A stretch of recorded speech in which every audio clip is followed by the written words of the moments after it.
Hello everyone, welcome to our YouTube channel Apti for all. आज हम discuss करने वाले हैं क्लास 10th मैथ्स का चैप्टर 4 क्वाड्रेटिक इक्वेशन। तो उसके कुछ कंसेप्ट्स देखेंगे प्लस एनसीईआरटी के सॉल्व्ड एग्जांपल्स देखेंगे and apart from that CBSE 2025 standard maths में जो क्वेश्चंस आए हैं क्वाड्रेटिक इक्वेशन चैप्टर्स के, वो भी हम सॉल्व करेंगे आज के सेशन में। ठीक है, तो to give you an overview क्या क्या हम करने वाले हैं आज, सबसे पहले हम इंट्रोडक्शन और क्वाड्रेटिक इक्वेशन क्या है वो समझेंगे। फिर उसके बाद हम देखेंगे how to solve a quadratic equation, ठीक है, यूजिंग फैक्टराइजेशन मेथड। इसमें फॉर्मूला भी हम देखेंगे ही। इसके बाद नेचर ऑफ द रूट्स आएगा, नेचर ऑफ द रूट्स में डिस्क्रिमिनेंट क्या होता है क्वाड्रेटिक इक्वेशन का वो समझेंगे और फाइनली देखेंगे summary of the whole chapter. Fine, चलो तो शुरुआत करते हैं हम क्वाड्रेटिक इक्वेशन से। Now what is a quadratic equation, उस पर तो अब आएंगे ही। सबसे पहले देखो क्वाड्रेटिक इक्वेशन की हमें जरूरत क्या पड़ती है। एक एग्जांपल से समझते हैं कि क्या जरूरत पड़ती है क्वाड्रेटिक इक्वेशन समझने की या सीखने की। So let's say a charity trust decides to build a prayer hall having a carpet area of 300 square metres with its length 1 metre more than twice its width. जो लेंथ है ना, ये हो गई length, this is the length should be 1 metre more than twice the width. अगर width हम x मान लेते हैं तो लेंथ क्या हो जाएगी 1 metre more than twice of x। ये हो गया। अब एरिया क्या होना चाहिए, एरिया होना चाहिए 300 मीटर स्क्वायर, ये भी दिया हुआ है। तो what should be length and width of this rectangle. Length और विड्थ निकालना है इस रेक्टेंगल का। अब कैसे निकालोगे लेंथ और विड्थ, हमें पता है एरिया ऑफ अ रेक्टेंगल क्या होता है, विड्थ इंटू लेंथ या लेंथ इंटू विड्थ। तो एरिया जो है 300 वो क्या होना चाहिए, विड्थ x इंटू लेंथ जो कि है कितना 2x प्लस 1। ठीक है, तो ये 300 is equal to x into 2x बन जाएगा 2x स्क्वायर, x इंटू 1 बन जाएगा x। ठीक है, अब ये 300 को राइट साइड में लेके चले जाओ। So 2x square plus x minus 300 is equal to 0, ये आ गया। और ये जो इक्वेशन बनी है हमारे पास, ये इक्वेशन क्या है, इसको हम बोलते हैं क्वाड्रेटिक इक्वेशन। ये है एक क्वाड्रेटिक इक्वेशन। अब अगर मुझे x की वैल्यू निकालनी है, मतलब लेंथ और विड्थ निकालनी है यहां पर, तो मुझे ये इक्वेशन सॉल्व करना आना चाहिए। और ये इक्वेशन सॉल्व करना आना चाहिए मतलब how to solve a quadratic equation वो सीखना पड़ेगा। ठीक है, so this is why we have to understand कि क्वाड्रेटिक इक्वेशन क्या होती है और उसको सॉल्व कैसे करते हैं। ठीक है, तो चलो अब आगे चलते हैं। Next let's see what is a quadratic equation. तो क्वाड्रेटिक इक्वेशन समझने के लिए पहले याद करो हमने पॉलिनोमियल सीखा था, राइट, चैप्टर 2 में आई थिंक पॉलिनोमियल सीखा था। तो एक जनरल पॉलिनोमियल क्या होता है, कुछ इस टाइप का होता है पॉलिनोमियल। एक्स की कुछ पावर्स होती हैं, ठीक है, एक्स की पावर्स क्या होती है, होल नंबर होती हैं। तो let's say power n, n-1, n-2 and so on है टिल x की पावर 2, x की पावर 1 और यहां पर x की पावर 0 है। तो powers are whole numbers. Polynomial में x की पावर हमेशा होल नंबर्स ही होगी, x की पावर 1/2, 3/4 ये नहीं हो सकती है। यहां पर अब x की पावर n का जो कोएफिशिएंट है वो an से डिनोट कर रहे हैं हम, an होगा। x की पावर n-1 का coefficient an-1 and so on. ये होती है हमारी एक पॉलिनोमियल एक्सप्रेशन। ये है एक पॉलिनोमियल एक्सप्रेशन। अब ये इक्वल टू समथिंग नहीं है तो इक्वेशन नहीं है, ये है सिर्फ एक एक्सप्रेशन जिसको आपने देखा होगा। इसको हम जनरली px से डिनोट करते हैं। पूरा ये एक्सप्रेशन ना बोल के हम बोल देते हैं px इज अ पॉलिनोमियल, इसको नाम दे दिया px। ठीक है, अब यहां पर highest power of the polynomial को हम बोलते हैं डिग्री ऑफ द पॉलिनोमियल। तो जैसे यहां पर हाईएस्ट पावर x की क्या है, n है, तो ये हो जाती है हमारी degree of this particular polynomial. अब अगर किसी पॉलिनोमियल में हाईएस्ट पावर यानी डिग्री अगर 1 बन जाती है, फॉर एग्जांपल पॉलिनोमियल बन जाए 5x प्लस 6, ठीक है, हाईएस्ट पावर x की क्या है, 1 है, मतलब ये पॉलिनोमियल जो है इसमें बस यही दो टर्म्स है, a1x प्लस a0। a1 क्या बन गया 5, a0 मतलब कि x की पावर 0 का कोएफिशिएंट वो बन गया 6, इसको कांस्टेंट टर्म भी बोलते हैं। तो 5x प्लस 6 यानी डिग्री क्या हो गई 1। तो अगर पॉलिनोमियल की डिग्री 1 है तो इस टाइप के पॉलिनोमियल को हम नाम दे देते हैं क्या, linear polynomial. This is a linear polynomial. वहीं अगर डिग्री 2 हो जाए, मतलब ये 3 टर्म्स आ जाए, a2x² plus a1x plus a0, ये इस टाइप से पॉलिनोमियल आ जाए, डिग्री क्या है इसकी 2, हाईएस्ट पावर ऑफ x क्या है 2 है, तो इस टाइप के पॉलिनोमियल को हम नाम दे देते हैं क्या, क्वाड्रेटिक पॉलिनोमियल। माइंड यू ये अभी इक्वेशन नहीं है, ये सिर्फ क्वाड्रेटिक पॉलिनोमियल है या फिर क्वाड्रेटिक एक्सप्रेशन बोल सकते हैं इसको, ठीक है।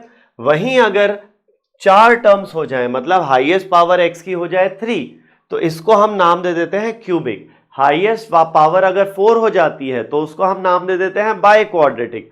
हालांकि वो सब अभी हमें सीखने की जरूरत नहीं है, हमारा जो मेन चीज है इस चैप्टर की वो है क्वाड्रेटिक इक्वेशन।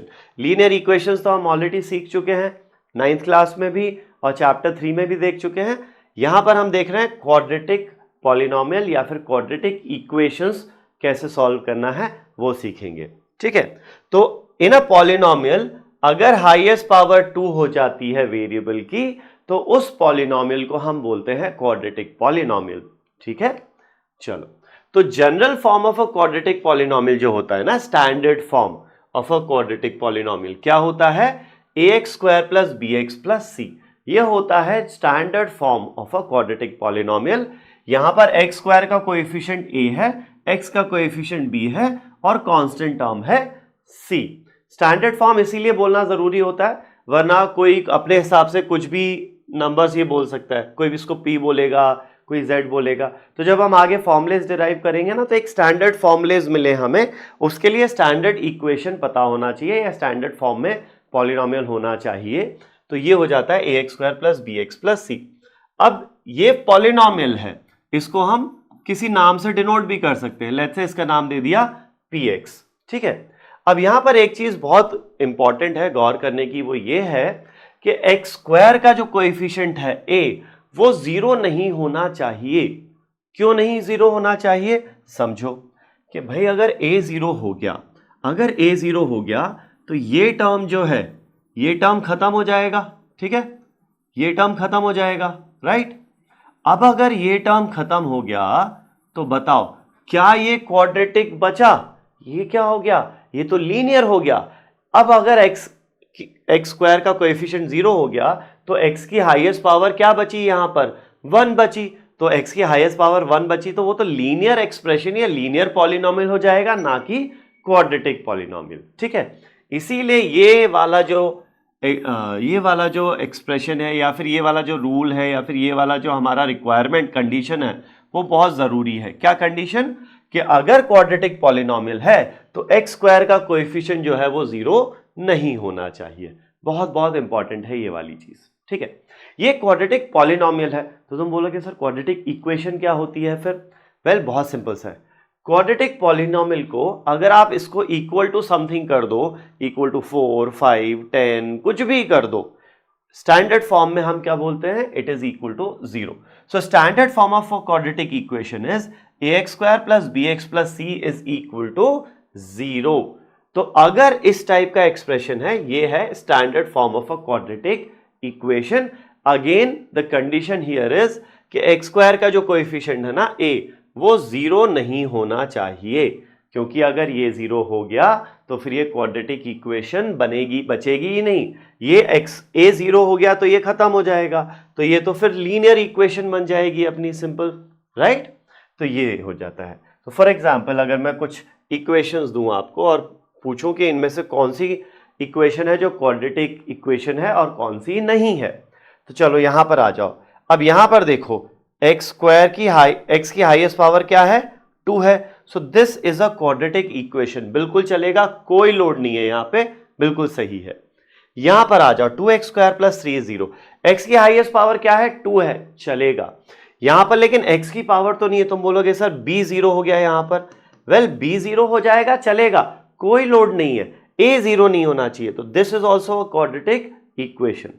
यहां आ जाओ, अब ये क्वाड्रेटिक इक्वेशन है कि नहीं है, बिल्कुल है, क्यों, x की हाईएस्ट पावर क्या है यहां पर 2 है। नाउ सिंस x की हाईएस्ट पावर 2 है, चलेगा। यहां पर कांस्टेंट टर्म क्या है, अच्छा कांस्टेंट टर्म तो है b 0 है यहां पर, तो b 0 है, ये भी चलेगा अपने को, कोई लोड नहीं है। लेकिन यहां आ जाओ, x की हाईएस्ट पावर क्या है 1 है, तो यहां a 0 हो गया, एक्स स्क्वायर का कोएफिशिएंट जो है वो 0 हो गया। अब सिंस वो 0 हो गया तो this is not a quadratic equation, क्योंकि x की हाईएस्ट पावर 2 है ही नहीं। ठीक है, तो चलो देख लो, इसको लिख लो, समझ लो, फिर आगे बढ़ते हैं। चलो आगे देखते हैं आप क्या दिया हुआ है। सॉल्व एग्जाम्पल देखते हैं एनसीईआरटी का। तो क्या है यहां पर, represent the following situations mathematically, मतलब इक्वेशन बनानी है। John and Jeevanti together have 45 marbles.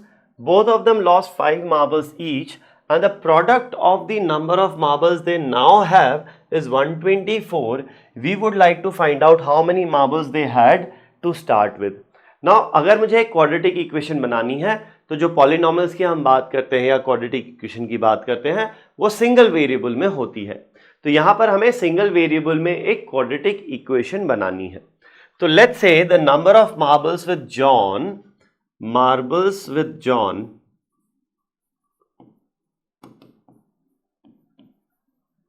Is x, इसको x मान लेते हैं। तो नंबर ऑफ मार्बल्स विद जीवंती कितना हो जाएगा, जीवंती के पास कितने मार्बल्स हो जाएंगे। अब एक दूसरा वेरिएबल y मत लो, जीवंती के पास, अच्छा इन दोनों के पास मिलाकर 45 मार्बल्स थे, तो अगर एक के पास x है तो दूसरे के पास कितने हो जाएंगे, 45 माइनस x हो जाएंगे। Pretty simple, correct. तो ये हो गया। अब ये दिया हुआ है both of them lost 5 marbles, दोनों के 5-5 मार्बल्स खो गए।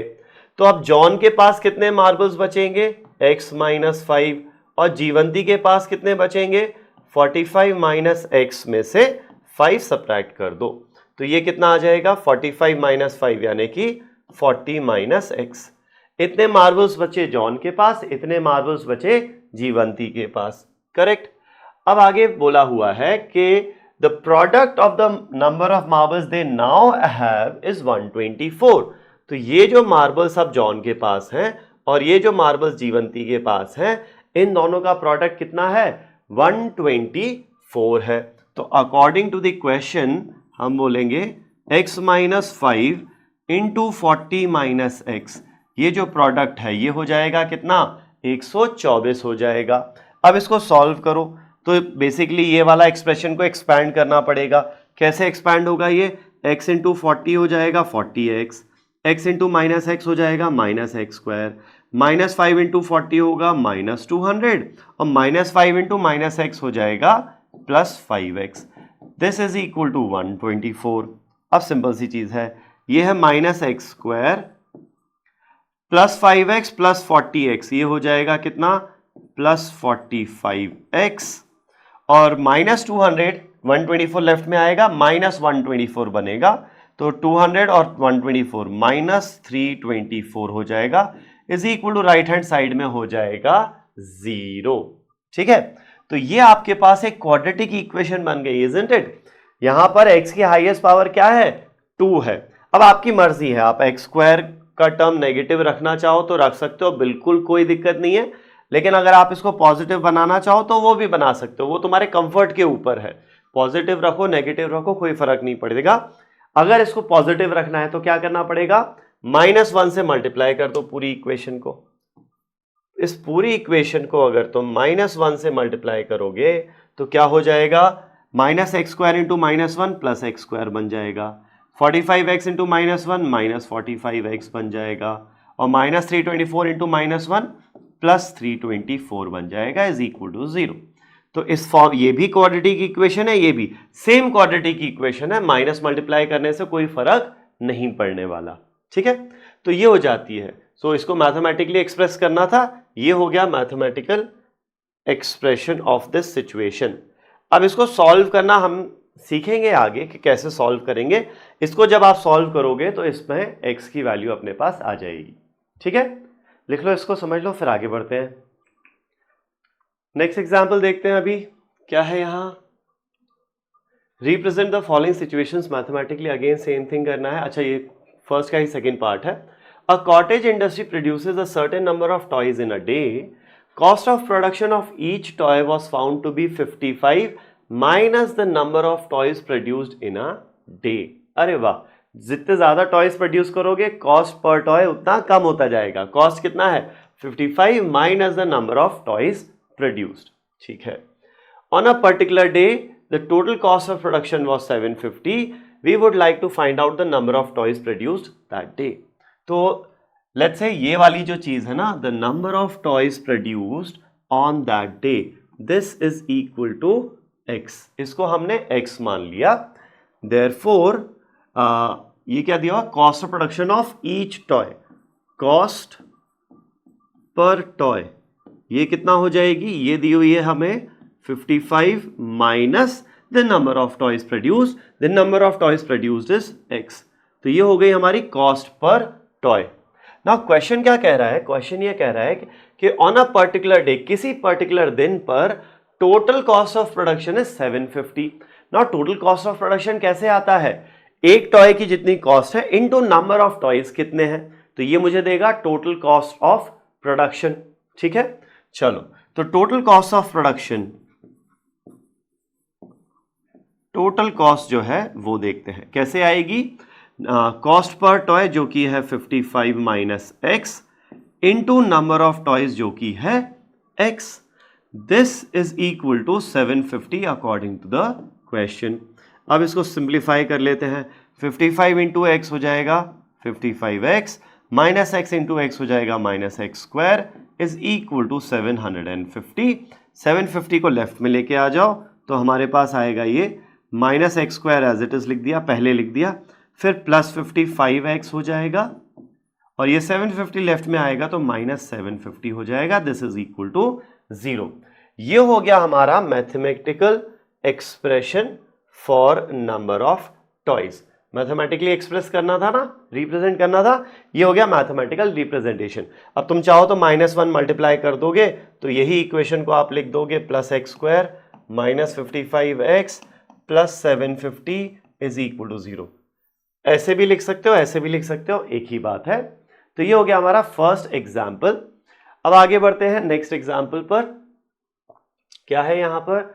Check whether the following are quadratic equations. Okay, तो अब एक एक करके हम इन चारों क्वेश्चंस को फिगर आउट करना है कि ये क्वाड्रेटिक इक्वेशन है या फिर नहीं है. तो अब देखो यहां पर आप पूरा सॉल्व किया करो. ऐसा नहीं कि आपको यहां दिख रहा है कि ये एक्स स्क्वायर तो बनेगा ही तो ये क्वाड्रेटिक इक्वेशन हो गई, ऐसा नहीं है. यहां पर तुम्हें दिख रहा है कि ये तो क्यूब आ रहा है यहां पर, तो ये क्वाड्रेटिक इक्वेशन नहीं होगी. ऐसा नहीं करना है. पूरा सॉल्व करके स्टैंडर्ड फॉर्म में लिखना है. स्टैंडर्ड फॉर्म क्या? ax square plus bx plus c equals to 0. इस स्टैंडर्ड फॉर्म में लिखने की कोशिश करो और अगर इस फॉर्म में x की हाईएस्ट पावर 2 आती है तो वो क्वाड्रेटिक होगा और अगर x की हाईएस्ट पावर 2 नहीं आएगी तो वो क्वाड्रेटिक नहीं होगा. ठीक है, चलो देखते हैं. तो let's start with the first one. यहां पर फर्स्ट एक्सप्रेशन देखते हैं या इक्वेशन देखते हैं. x माइनस 2 का whole square plus 1 is equal to 2x plus 3. इसको अब सॉल्व करते हैं हम. चलो, तो ये हो गया a माइनस बी का होल स्क्वायर, तो ये हो जाएगा a square plus B square, 2 square is 4 minus twice of x into 2, तो twice of x is 2x into 2 is 4x, तो माइनस 4x हो गया plus 1 is equal to right hand side में आ जाएगा 2x प्लस 3. अब ये सारे टर्म्स लेफ्ट में लेके जाते हैं तो x स्क्वायर तो एज इट इज आ गया, माइनस 4x और 2x भी नेगेटिव होगा तो माइनस 6x बन जाएगा. 4 प्लस 1 है 5, 5 में से ये 3 सब्ट्रैक्ट होगा प्लस 2 बनेगा. राइट हैंड साइड में कुछ नहीं बचा, 0 हो गया. तो अगर आप ये सिंप्लीफाइड आ गया, ये जनरल स्टैंडर्ड फॉर्म में आ गया हमारा ax square plus bx plus c, तो यहां पर x की हाईएस्ट पावर क्या है? 2 है. सिंस x की हाईएस्ट पावर 2 है तो yes this is a quadratic equation. ये तो हो गया.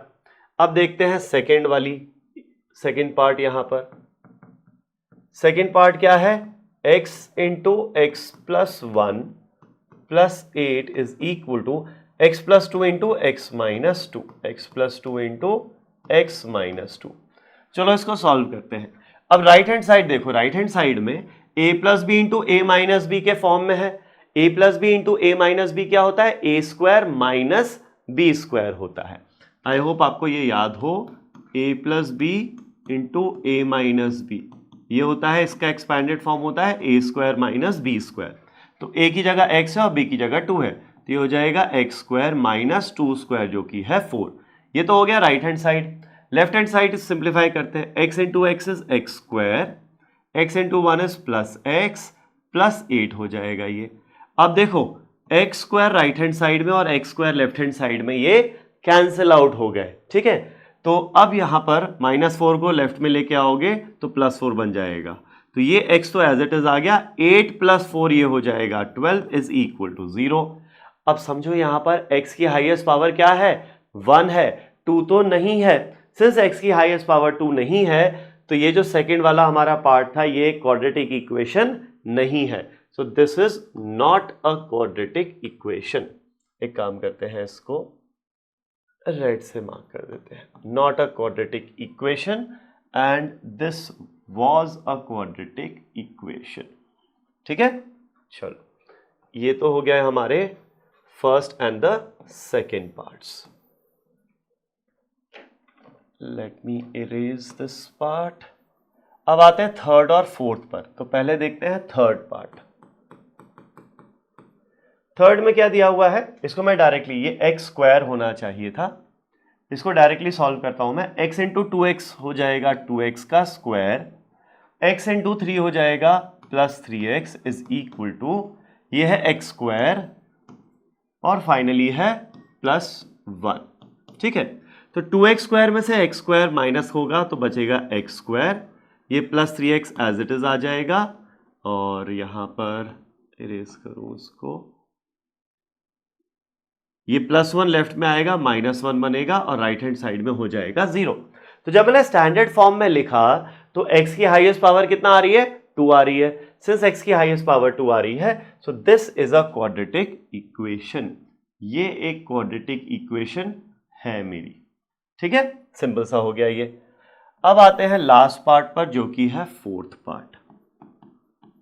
अब फोर्थ पार्ट में थोड़ा सा आपको सॉल्विंग करना पड़ेगा क्योंकि क्यूब हो रहा है।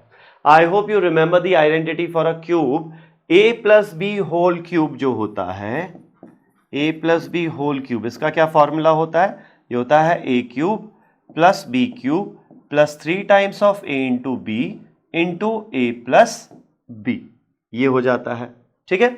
चलो तो अगर मेरे पास x + 2 होल क्यूब है तो a की जगह x आ गया, तो ये हो जाएगा x³ प्लस b की जगह 2 है तो ये हो जाएगा 2³ जो कि है 8 + 3 times of a into b into a + b। ये हो गया मेरे पास left hand side which is equal to, right hand side क्या है, x³ - 4, x³ - 4। तो पहली ग्लांस में ऐसा लगेगा x की पावर 3 आ रहा है तो ये तो क्वाड्रेटिक होगी नहीं, ये तो क्यूबिक होगी। तो लेट्स सी, इसको पूरा सिंप्लीफाई करो, होगा क्या, x³ का ये टर्म और x³ का ये टर्म दोनों साइड में है तो ये लेफ्ट में आएगा तो -x³ बन जाएगा, x³ - x³ वो कैंसिल आउट हो जाएगा, ठीक है।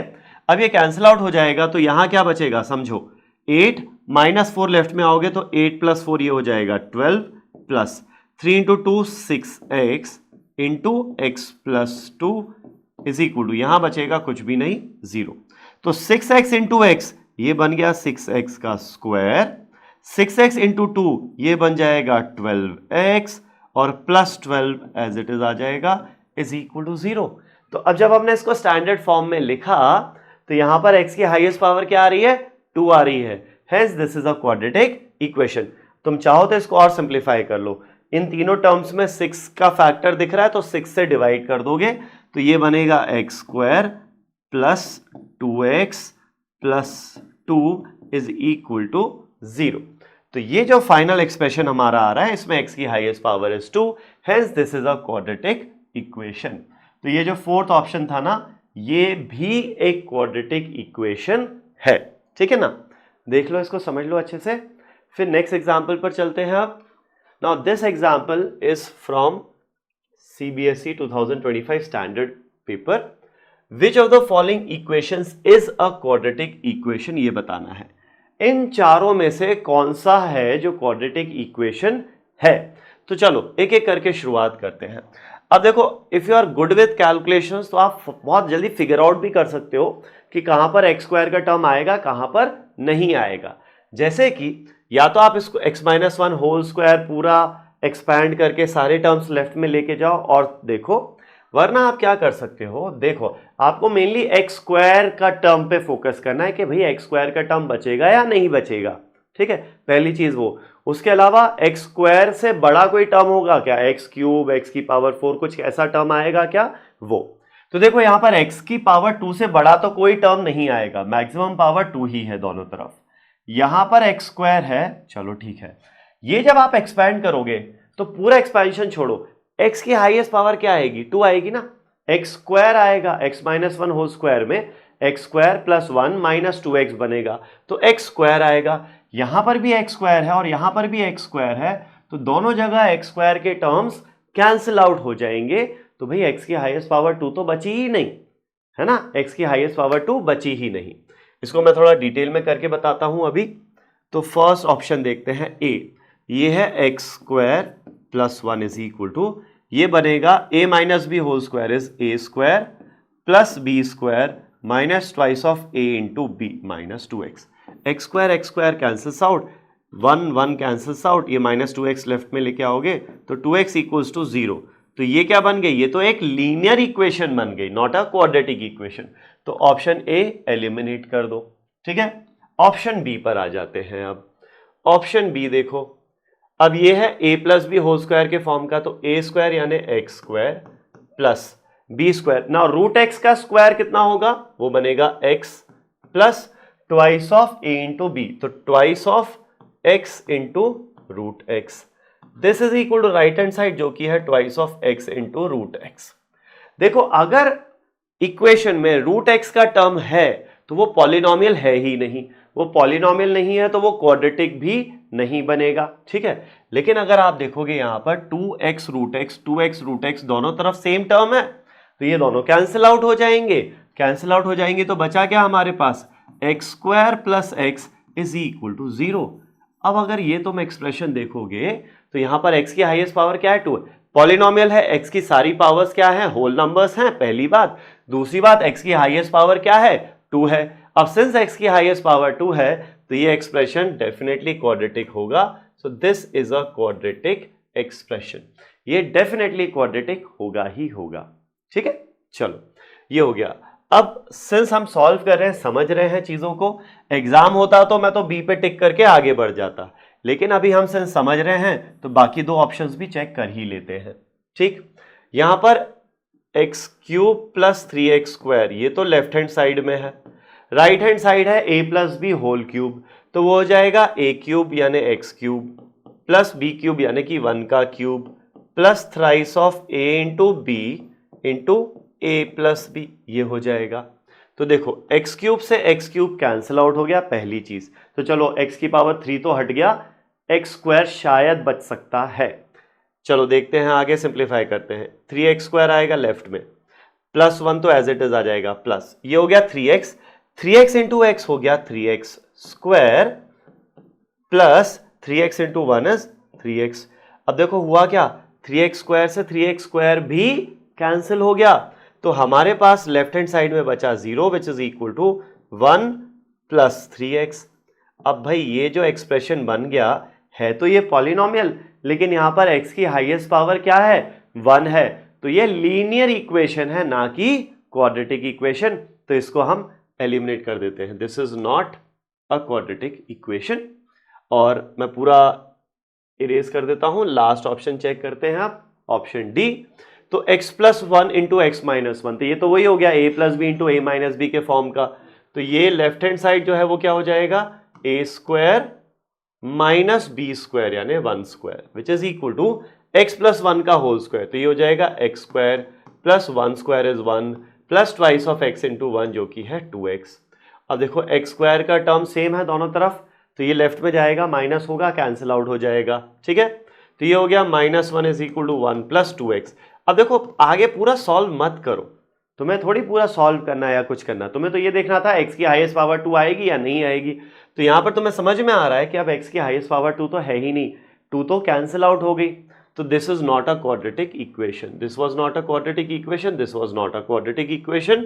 सो यहां पर करेक्ट आंसर क्या हो जाएगा, option B is your correct answer here, ठीक है। देख लो इसको, समझ लो, फिर आगे बढ़ते हैं। तो अब आगे बढ़ते हैं और आगे अब हम देखेंगे how to solve a quadratic equation. Now when I say solve a quadratic equation, solution को हम रूट्स भी बोलते हैं या जीरोस भी बोलते हैं। तो उसको चीज को पहले एक बार समझ लेते हैं। एक स्टैंडर्ड जो हमारे पास क्वाड्रेटिक पॉलिनोमियल होता है वो होता है ax square plus bx plus c। ये हमारे पास एक स्टैंडर्ड पॉलिनोमियल होता है। अब पॉलिनोमियल के बारे में जब हम बात करते हैं तो हम बात करते हैं zeros of a polynomial. Zeros of a polynomial का क्या मतलब है? जीरोस ऑफ अ पॉलिनोमियल का मतलब है x की वो वैल्यू जब ये जो एक्सप्रेशन है ना, पॉलिनोमियल एक्सप्रेशन जो है वो जीरो हो जाएगा, मतलब this thing should be zero. तो x की उन वैल्यूज को हम बोलते हैं जीरोस ऑफ द पॉलिनोमियल। क्या होता है zeros of a polynomial? Those values of x जहां पर polynomial becomes zero, the polynomial expression becomes zero. ठीक है।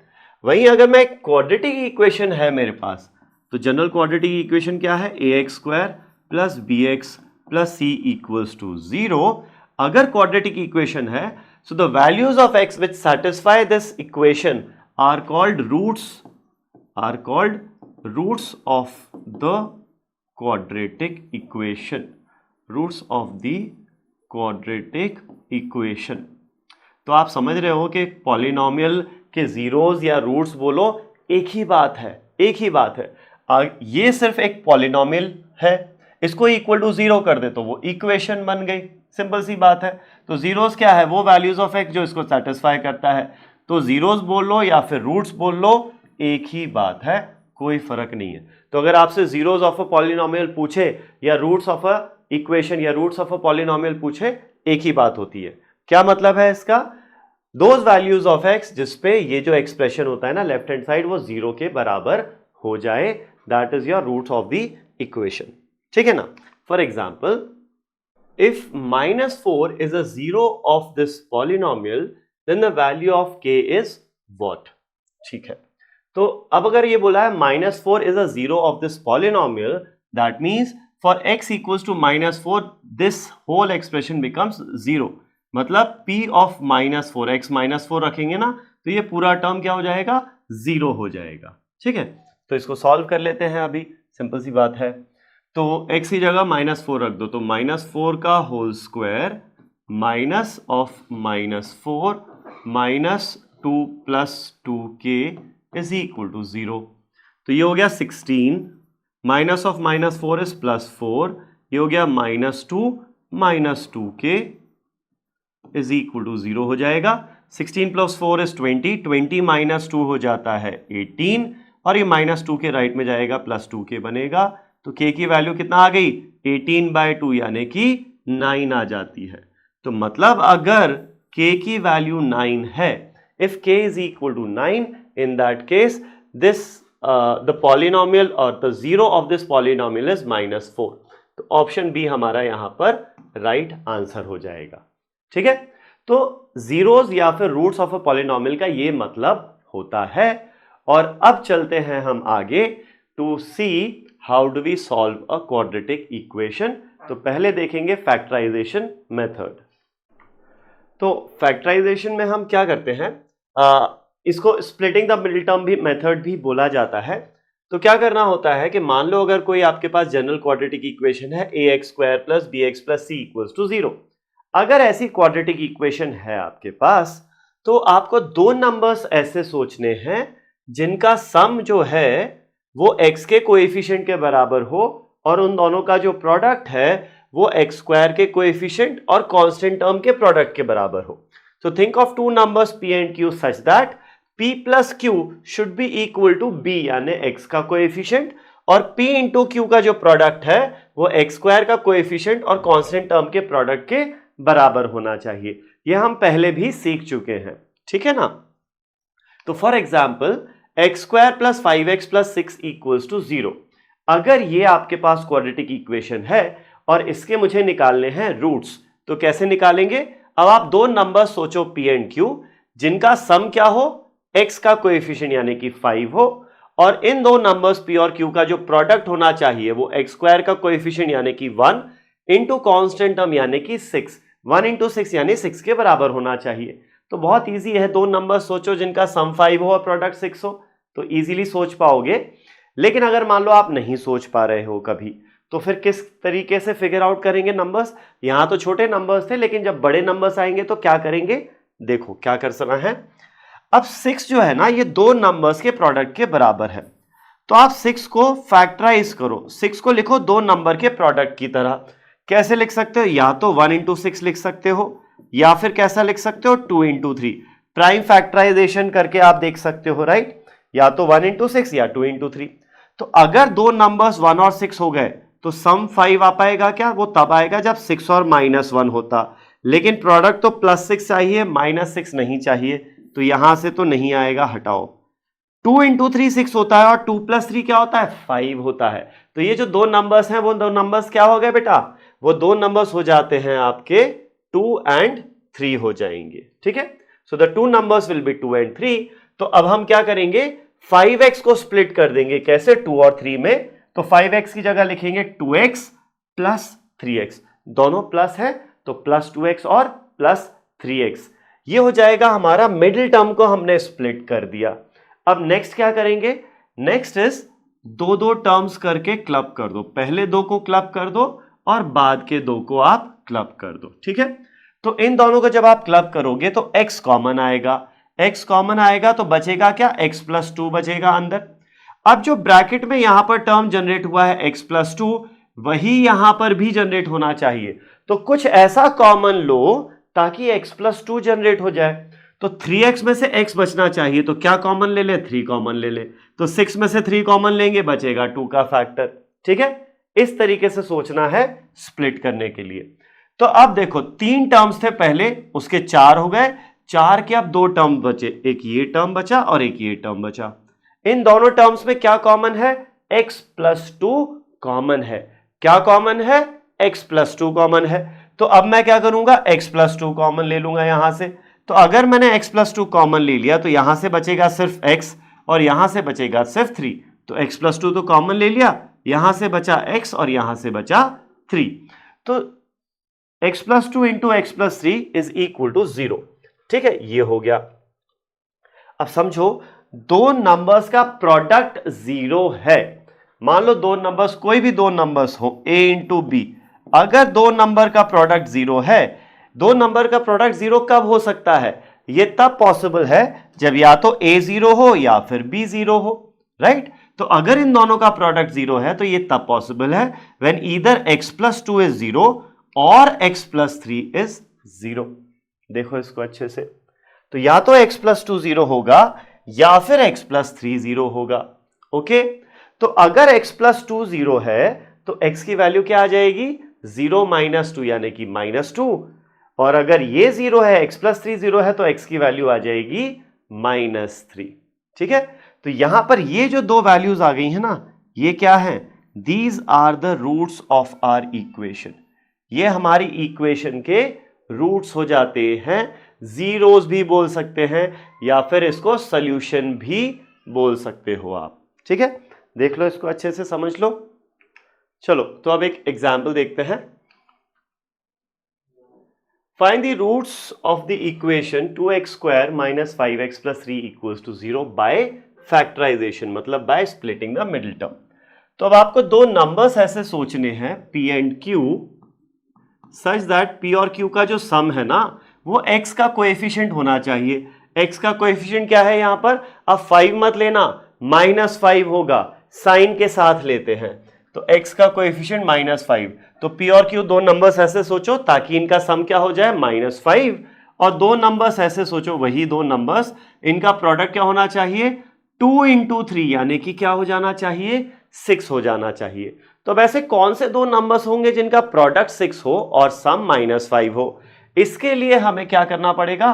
पहले 6 को फैक्टराइज करते हैं। 6 को लिखते हैं as a product of two numbers. अब या तो वो 1 इंटू 6 हो सकता है या फिर वो हो सकता है 2 इंटू 3। लेकिन अगर तुम्हें सम में नेगेटिव दिख रहा है, इसका मतलब इन दोनों नंबर्स में से कोई ना कोई तो नेगेटिव होगा, ठीक है?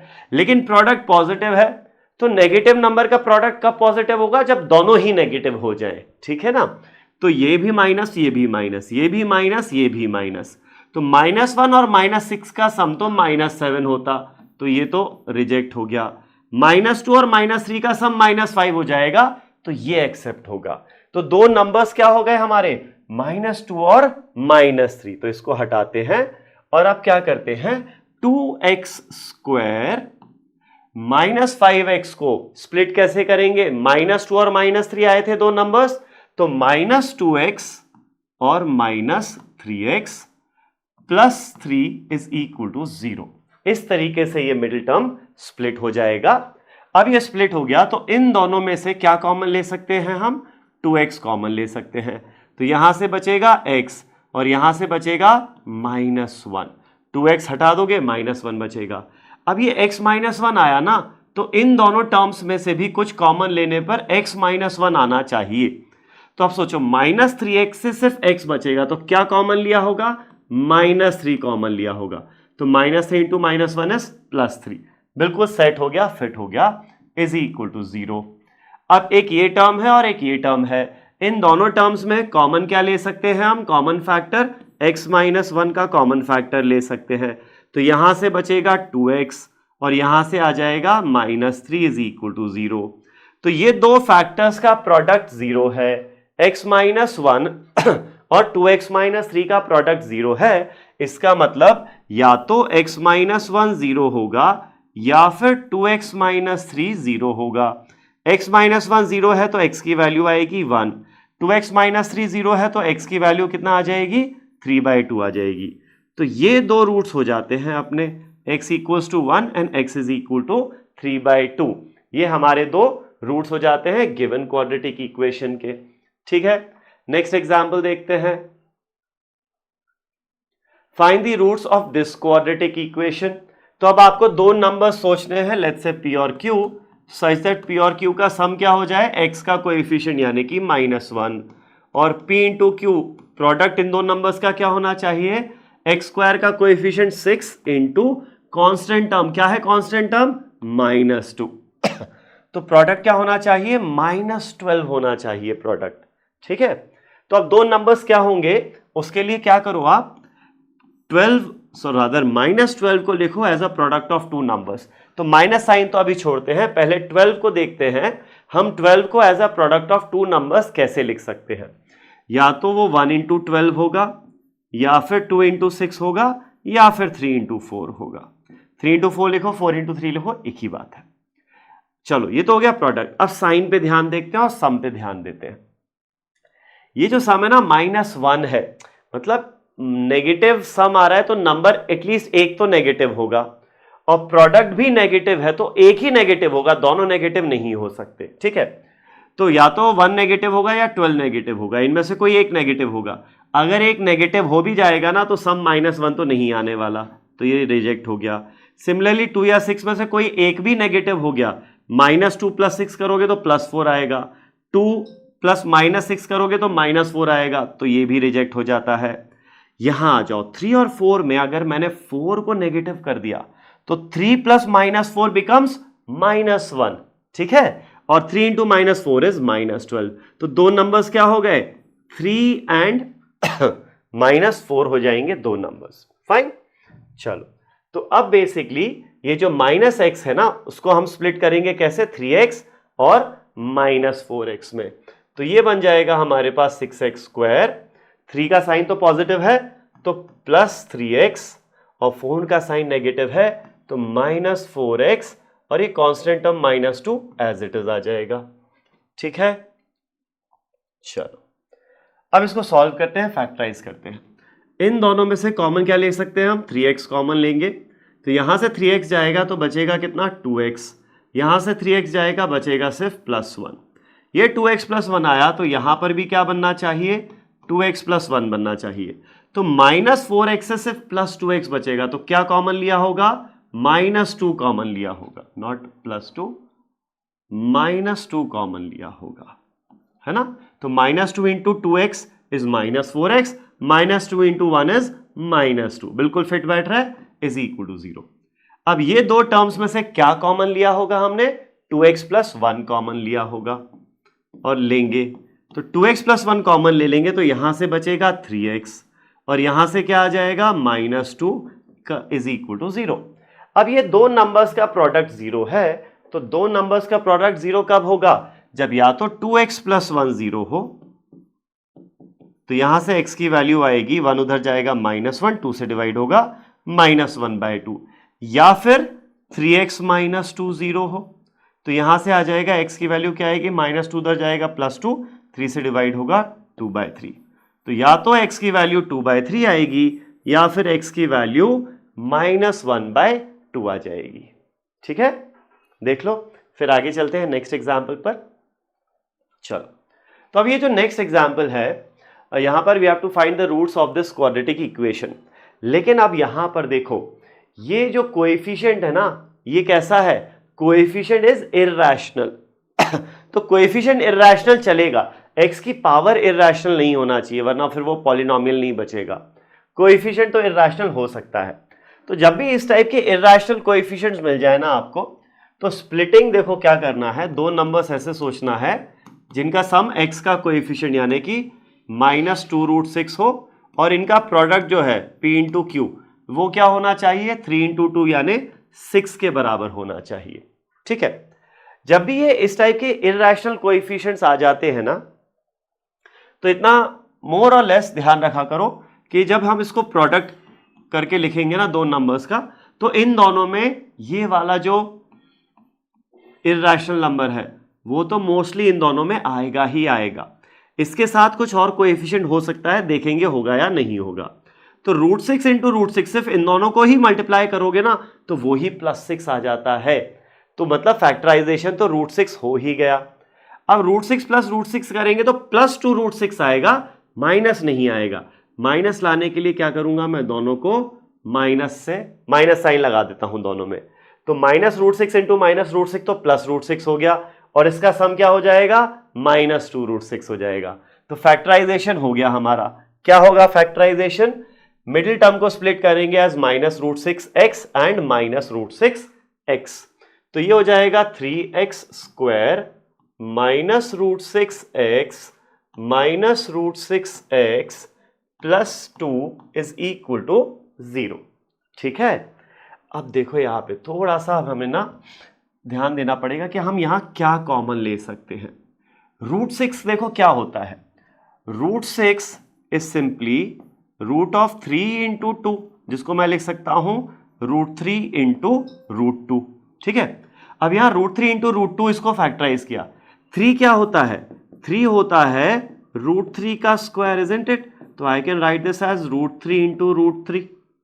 तो समझो कि ये जो एक्सप्रेशन है इसको मैं रीराइट करता हूं, ये है √3 का स्क्वायर इंटू x² माइनस ये है √3 इंटू √2x, ये भी क्या हो जाएगा? -√3 इंटू √2 इंटू x, और ये प्लस का 2 as it is equal to 0। ये हो गया। अब देखो इन दो टर्म्स में से कॉमन फैक्टर क्या है? एक तो x का फैक्टर कॉमन है, वो तो बाहर आ ही जाएगा। और क्या फैक्टर कॉमन है? √3 भी तो एक फैक्टर कॉमन है, तो √3 भी बाहर ले लेते हैं। तो अंदर क्या बचेगा? एक तो ये √3 और यहां से एक x बचेगा, माइनस √3x तो बाहर निकल गया, बचेगा क्या? √2 बचेगा। तो अंदर क्या बचा ब्रैकेट में? √3x माइनस √2 बचा। तो यहां पर भी ब्रैकेट में क्या बचना चाहिए? √3x माइनस √2 बचना चाहिए। अब देखो √3 इंटू x बचना चाहिए, तो कॉमन क्या ले लेंगे हम? -√2 कॉमन ले लेंगे। ठीक है, और -√2 into -√2, minus into minus plus बनेगा, √2 इंटू √2 इज 2। हो गया ये, तो दिस इज इक्वल टू 0, ये बन गया। अब इन दोनों टर्म्स में से √3x माइनस √2 को कॉमन लेते हैं, √3x माइनस √2 को कॉमन लेंगे, तो यहां से आएगा √3 इंटू x, यहां से आ जाएगा -√2 इज इक्वल टू 0। अब तुम देख रहे हो ये दोनों टर्म्स क्या आ गए? एग्जैक्टली सेम आ गए, एग्जैक्टली सेम आ गए। तो रूट सेम भी हो सकते हैं। हमने जनरली देखा है जनरली होता है क्या है, कोई भी पॉलिनोमियल कोई भी इक्वेशन हो डिग्री n में तो उसके n रूट्स होते हैं। जैसे लीनियर इक्वेशन होती है उसका एक रूट होता है। क्वाड्रेटिक इक्वेशन के हमने देखा यहां पर 2 रूट्स आ रहे थे। अभी तक जितनी भी बार देखा है वहां पर हमेशा 2 रूट्स आए हैं। ठीक है, क्यूबिक इक्वेशन जब आप हायर क्लासेस में अगर मैथ्स लोगे तो क्यूबिक इक्वेशन के 3 रूट्स आते हैं। तो जनरली जो डिग्री होती है पॉलिनोमियल के उतने ही रूट्स आने चाहिए। यहां पर भी 2 रूट्स आ रहे हैं, लेकिन कोइंसिडेंस क्या है कि दोनों रूट्स एक जैसे हैं, दोनों रूट्स इक्वल है। तो अभी हम नेचर ऑफ द रूट्स पे आएंगे इसके बाद, बट यहां पर आप समझो कि दोनों रूट्स क्या है, बराबर हो जाएंगे। तो √3 into x minus √2 is equal to 0। तो x की वैल्यू क्या आ जाएगी, √2 डिवाइडेड बाय √3 ये आ जाएगी। यहां से भी यही आएगी और यहां से भी यही आएगी। तो 2 रूट्स तो आ रहे हैं, लेकिन दोनों रूट्स कैसे हैं, बराबर रूट्स हैं। ठीक है, देख लो इसको, फिर आगे बढ़ते हैं। Moving on to the next example, क्या है यहां पर, find the dimensions of the prayer hall discussed in section 4.1। अच्छा, तो याद करो जो शुरू में मैंने एक एग्जाम्पल लिया था ना कि हम क्वाड्रेटिक इक्वेशन क्यों पढ़ रहे हैं। तो ये जो प्रेयर हॉल था इसके डायमेंशंस फिगर आउट करने हैं। तो इक्वेशन क्या बनी थी हमारी, 2x² + x - 300 is equal to 0। तो यही सॉल्व करना है अब। ठीक है, 2x² + x - 300 is equal to 0। तो अब आप सोचो, 2 नंबर्स ऐसे सोचने हैं p और q जिनका सम क्या हो, +1 हो, और p इंटू क्यू इनका प्रोडक्ट क्या होना चाहिए, 2 इंटू -300 यानी कि -600 होना चाहिए। ओके, तो 2 नंबर्स ऐसे क्या होंगे। अब थोड़ा सा ये डिफिकल्ट जरूर है, क्योंकि आपको 600 को फैक्टराइज करना है ऐसे 2 नंबर्स में जिनका सम आए +1। तो चलो एक बार करके देखते हैं। 600 को अगर मैं फैक्टराइज करूंगा तो 600 होता है 6 इंटू 100। ठीक है, 6 तो होता है 3 इंटू 2, 100 होता है 4 इंटू 25। ठीक है, तो 4 हो जाता है 2 स्क्वायर इंटू 2 ये है, ये 3 है, और ये जो 25 है वो होता है 5 स्क्वायर। ठीक है, अब 5 स्क्वायर तो खुद ही एक बहुत बड़ा नंबर है, इसको 25 एज इट इज रहने देते हैं।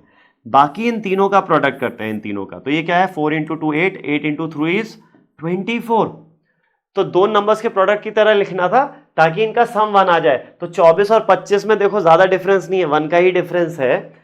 तो प्रोडक्ट नेगेटिव चाहिए लेकिन सम पॉजिटिव चाहिए, तो इनमें से कोई एक नंबर तो नेगेटिव होगा तभी प्रोडक्ट नेगेटिव आएगा। लेकिन सम पॉजिटिव है तो बड़ा नंबर पॉजिटिव होगा, छोटा नंबर नेगेटिव होगा। ठीक है, तो 2 नंबर्स जो हम स्प्लिट करेंगे इस इक्वेशन को 2 नंबर्स में, वो 2 नंबर्स क्या है, -24 एंड +25 है। तो यहां पर ये स्प्लिट होगा कैसा, 2x² -24x +25x -300 is equal to 0। अच्छा, बाय द वे आप इसको इंटरचेंज करके भी लिख सकते हो तो भी आंसर सेम ही आएगा। जरूरी नहीं है कि पहले -24x लिखो, पहले 25x भी कर सकते हो। प्रीवियस एग्जांपल्स में भी सेम चीज अप्लाई है, कोई भी नंबर पहले लिख सकते हो चलेगा। +25 पहले लिखो, -24x बाद में लिखो, चलेगा। तो यहां तो अब मैंने ऐसे लिख दिया, तो यहां से कॉमन क्या आएगा, 2x, तो यहां से बचेगा x और यहां से बचेगा -12। तो ये x -12 हो गया, तो यहां से भी x -12 ब्रैकेट में आना चाहिए। तो 25x से x बचना चाहिए, तो कॉमन क्या लिया होगा, +25। अब +25 इंटू -12 करोगे तो वो -300 ही आएगा। तो ये बिल्कुल सही बैठ रहा है, दिस इज इक्वल टू 0। अब इन दोनों में से x -12 हम कॉमन ले लेते हैं, तो बचेगा क्या अंदर, 2x + 25 बचेगा, दिस इज इक्वल टू 0। तो यहां से या तो ये 0 होगा तो x की वैल्यू 12 आ जाएगी, या फिर ये 0 होगा तो x की वैल्यू आएगी -25/2। अब यहां पर देखो सिंपल सी बात है कि भाई ये वाला वैल्यू तो आप एक्सेप्ट नहीं करोगे। क्यों नहीं करोगे, क्योंकि x क्या था, x was the width of the rectangle. ठीक है ना, x was the width of the rectangle. तो विड्थ जो है वो नेगेटिव, लेंथ कभी नेगेटिव नहीं हो सकती, यानी मेजरमेंट ऑफ अ साइड कभी नेगेटिव नहीं हो सकता। So the only acceptable value is x equals to 12। ठीक है, तो x क्या था, विड्थ थी हमारी रेक्टेंगल की, x क्या था, विड्थ थी रेक्टेंगल की, तो x तो आ गया 12 और ये जो लेंथ है वो क्या आ जाएगी 2 × 12 24 plus 1 25। So the dimensions of the rectangle are 12 and 25। आप इनका प्रोडक्ट करोगे तो एरिया आ जाएगा 300। ठीक है, चलो ये हो गया हमारा एग्जाम्पल नंबर 6। अब आते हैं नेक्स्ट एग्जाम्पल पे। Now this is a question from CBSE 2025 standard maths paper. ठीक है, देखो क्या है question. x/12 - 3/x is equal to 0। x/12 - 3/x is equal to 0। अब देखो ये MCQ क्वेश्चन है ना, तो जरूरी नहीं है कि आप इसको प्रॉपर क्वाड्रेटिक इक्वेशन में सिंप्लीफाई करके तभी आंसर निकालो। आप क्या कर सकते हो, यहां पर एक एक करके ऑप्शंस पुट करके देख सकते हो कि कौन सा ऑप्शन सेटिस्फाई कर रहा है। जैसे कि मैं पहला ऑप्शन क्या है, +6 या -6। तो अगर मैं x की वैल्यू 6 पुट करता हूं यहां पर 6/12 - 3/6, क्या ये इक्वल टू 0 बनेगा? Let's see. 6/12 होता है 1/2 माइनस 3/6 होता है 1/2। तो 1/2 माइनस 1/2 इज 0। तो लेफ्ट हैंड साइड भी 0 हो गया। तो लेफ्ट हैंड साइड 0 बन गया। इसका मतलब x इक्वल्स टू +6 सेटिस्फाई कर रहा है। सिमिलरली x इक्वल्स टू -6 रखोगे तो ये हो जाएगा -1/2, ये हो जाएगा +1/2। तो -1/2 +1/2 भी 0 हो गया। तो left hand side equals to right hand side आ गया। मतलब ऑप्शन ए ही हमारा सही आंसर है। तो ऑप्शंस यूज करके भी आप MCQ क्वेश्चंस तो सॉल्व कर ही सकते हो। इनफैक्ट जब आप आगे कॉम्पिटिटिव एग्जाम्स के बारे में तैयारी करोगे, उनके बारे में डिस्कस करोगे, तो कई क्वेश्चंस तो ऐसे ही बहुत इजीली हो जाते हैं कि ऑप्शन यूज करके देख लो और आंसर निकाल लो। अगर प्रॉपर लंबे तरीके से जाओगे तो बहुत ज़्यादा टाइम लग सकता है और गलती होने के चांसेस भी हो सकते हैं।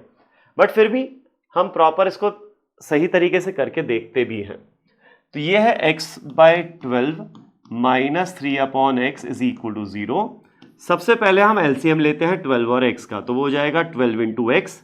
तो ये हो जाएगा x × x x² एंड 12 ये हो जाएगा -12 × 3 is 36 which is equal to 0। ठीक है, अब 12 × x इधर 0 से मल्टीप्लाई होगा, वो तो 0 बन जाएगा। तो ये हो जाएगा x² - 36 इज 0। तो यहां से x² की वैल्यू कितना आ जाएगी, +36 आ जाएगी। अब यहां पर एक बहुत इंपॉर्टेंट चीज आती है। क्या इंपॉर्टेंट चीज भाई? अब हम करेंगे दोनों तरफ स्क्वायर रूट। तो जब दोनों तरफ स्क्वायर रूट करेंगे ना, तो स्क्वायर रूट ऑफ 36 तो 6 ही होता है, लेकिन x² का जो स्क्वायर रूट है ना, या तो वो +x होगा या फिर -x होगा। ठीक है, ये बहुत इंपॉर्टेंट चीज है। वेरिएबल का स्क्वायर रूट +x -x ले सकते हैं, लेकिन कांस्टेंट टर्म का स्क्वायर रूट तो सिर्फ +6 ही होगा। तो एक केस बनेगा +x इज इक्वल टू 6, एक केस बनेगा -x इक्वल्स टू 6। तो यहां से आ जाएगा x इज इक्वल टू -6 और यहां से तो x इक्वल्स टू +6 है ही। तो ये हमारे पास दो आंसर्स आ रहे हैं, x equals to 6 and x equals to -6। ठीक है, एक्चुअली एक चीज का ध्यान रखना, अगर आपको समझ में आए तो x² का स्क्वायर रूट जो होता है ना, वो एक्चुअली mod x होता है। तो mod x इक्वल्स टू 6 आता है। असली में तो ये भी डायरेक्टली नहीं आता, पहले ये आता है mod x इक्वल्स टू 6। अब अगर x पॉजिटिव है तो +x इक्वल्स टू 6 आएगा, लेकिन अगर x नेगेटिव है तो -x इक्वल्स टू 6 आएगा। तो इसको कंबाइन करके हम लिखते हैं प्लस या -x इक्वल्स टू 6। ठीक है, ये समझ में आया तो ठीक, नहीं समझ में आया तो कोई दिक्कत नहीं है, छोड़ दो, टेंशन मत लो इसकी। बस इतना ध्यान रखना कि x² का स्क्वायर रूट करके +-x बनता है, 36 का स्क्वायर रूट तो 6 ही रहता है। ठीक है, तो यहां पर x की वैल्यू प्लस या -6 आ गई। Option a is the right answer here. Fine, चलो आगे चलते हैं। अब देखते हैं कि अभी तक हमने एक दी हुई क्वाड्रेटिक इक्वेशन से उसके रूट्स निकाले, क्या हम उल्टा कर पाएंगे? बिल्कुल। कैसे? अगर मुझे कोई क्वाड्रेटिक इक्वेशन के रूट्स दिए हो तो क्या मैं वो क्वाड्रेटिक इक्वेशन बना सकता हूं? बिल्कुल बना सकते हैं।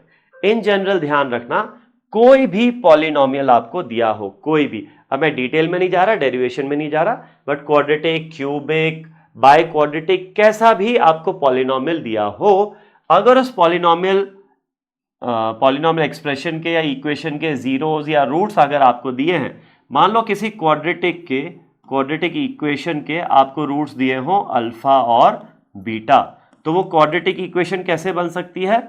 वो सिंपली, चलो यहां दिए हुए, तो वो क्वाड्रेटिक इक्वेशन बनेगी कैसे, some constant let's say a into x minus the first root into x minus the second root is equal to 0। ये हम बात कर रहे हैं अगर हमारे को एक क्वाड्रेटिक इक्वेशन के दो रूट्स दिए हो। मान लो एक क्यूबिक इक्वेशन है, क्यूबिक यानी x की पावर 3, तो उसके रूट्स अगर अल्फा बीटा और लेट्स से गामा हैं, ये वैसे तुम्हारे कोर्स में नहीं है, ये तो मैं सिर्फ अंडरस्टैंडिंग के लिए बता रहा हूं। जो चीज हम क्वाड्रेटिक के लिए कर सकते हैं वही क्यूबिक के लिए भी कर सकते हैं। तो अगर क्यूबिक इक्वेशन के 3 रूट्स अल्फा बीटा गामा दिए हैं तो वो क्यूबिक इक्वेशन कैसे बनेगी, some constant a into x minus the first root into x minus the second root into x minus the third root is equal to 0। Biquadratic होगा तो a into x minus first root into x minus second root into x minus third root into x minus fourth root equals to 0 आ जाएगा। ठीक है, ये तो जो चीज हम क्वाड्रेटिक के लिए कर सकते हैं वही क्यूबिक और बाय क्वाड्रेटिक के लिए भी कर सकते हैं। बट एनीवेज हम तो अभी क्वाड्रेटिक पे ध्यान देते हैं। अब इसको सिंप्लीफाई करते हैं। ठीक है, तो देखो ये तो एज इट इज बाहर रहने ही दो, अंदर को सिंप्लीफाई करते हैं। x into x is x square, फिर x into minus beta is minus beta x, minus alpha x into minus alpha into x is minus alpha x. मैंने इंटरचेंज करके लिख दिया ताकि अल्फा बीटा सेम सीक्वेंस में easily understandable रहे। Finally minus alpha into minus beta is plus alpha beta and this whole thing is equal to 0। ठीक है, ये एक्सप्रेशन बन जाएगा हमारा। तो अगर अल्फा बीटा रूट्स दिए हुए हैं किसी क्वाड्रेटिक के तो वो हम क्वाड्रेटिक ऐसे बना सकते हैं, इसको सिंप्लीफाई करेंगे तो ये आएगा। अब इसमें देखो ये दोनों टर्म्स में से माइनस कॉमन ले लेते हैं और एक्स कॉमन ले लेते हैं, तो अंदर बचेगा अल्फा प्लस बीटा। यहां माइनस कॉमन ले लिया और एक्स बाहर ले लिया। तो ये जो है ना हमारे पास ये एक क्वाड्रेटिक इक्वेशन है जिसके रूट्स क्या है, अल्फा एंड बीटा। इसको अच्छे से ध्यान रखना, एनी क्वाड्रेटिक जिसके रूट्स आपको दिए हो अल्फा और बीटा, वो क्वाड्रेटिक कैसे बन सकती है, ऐसे बन सकती है। इसको सिंप्लीफाई करोगे तो ये आ जाता है, क्या आ जाता है, लेट्स सी। ये चीज क्या लिखी हुई है, ये चीज लिखी हुई है a into X square minus sum of the roots, alpha plus beta क्या है, sum of the roots into X है, प्लस अल्फा इंटू बीटा क्या है, प्रोडक्ट ऑफ द रूट्स है, is equal to 0। So some constant a into X square minus sum of the roots x plus product of the roots whole is equal to 0। देख लो, इसको समझ लो, फिर आगे बढ़ते हैं। चलो, तो अब यहां पर एक एग्जांपल देखो। एक क्वाड्रेटिक इक्वेशन है जिसके रूट्स है 7 and 1/7। ये आपका CBSE 2025 के पेपर का क्वेश्चन है।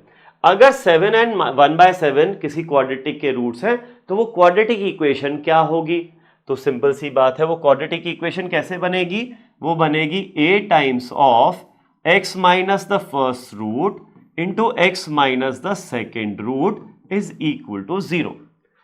यहां से शुरुआत कर सकते हो, वरना अगर आपको वो फॉर्मूला याद है, ये वाला फॉर्मूला याद है, अगर रटने की जरूरत नहीं है, आप यहां से भी शुरू कर सकते हो। लेकिन अगर ये याद है तो अच्छा है, तो आप डायरेक्टली क्वाड्रेटिक बना लोगे।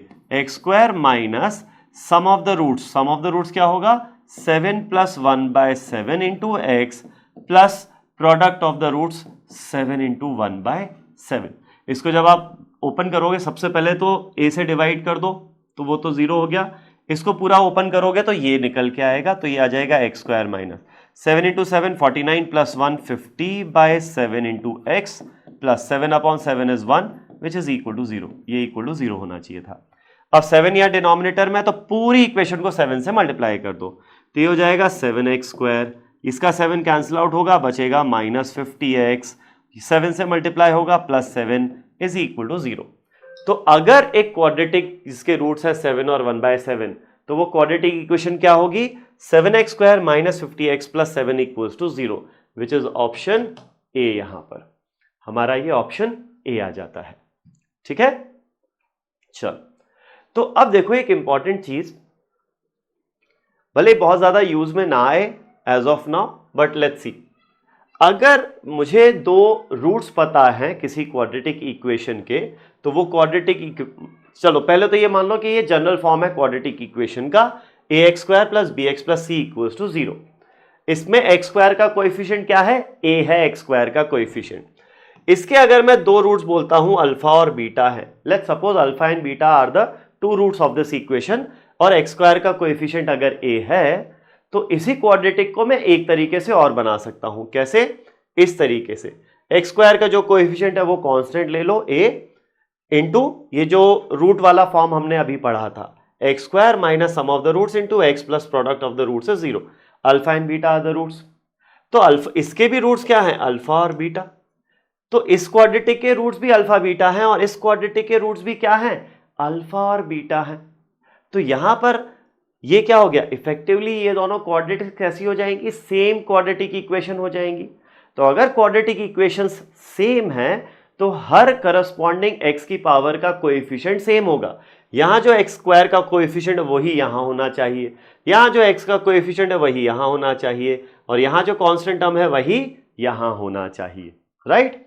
तो अब अगर मैं इस a को अंदर मल्टीप्लाई करता हूं ना, तो देखो क्या मिलेगा, ax square minus a times of alpha plus beta into x plus a into alpha into beta is equal to 0।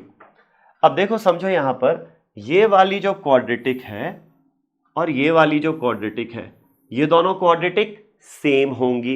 अगर ये दोनों क्वाड्रेटिक इक्वेशन सेम है तो देखो एक्स स्क्वायर का कोएफिशिएंट तो ऑलरेडी मैंने इस कांस्टेंट को लिया ही ऐसा ताकि वो एक्स स्क्वायर का कोएफिशिएंट बराबर आ जाए, तो ये तो बराबर हो गया। अब अगर ये दोनों बराबर हैं तो एक्स के कोएफिशिएंट भी बराबर होने चाहिए और कांस्टेंट टर्म्स भी बराबर होने चाहिए। तो एक्स के कोएफिशिएंट अगर बराबर होंगे तो कोएफिशिएंट ऑफ एक्स यहां क्या है, b, और यहां क्या है, minus a times of alpha plus beta.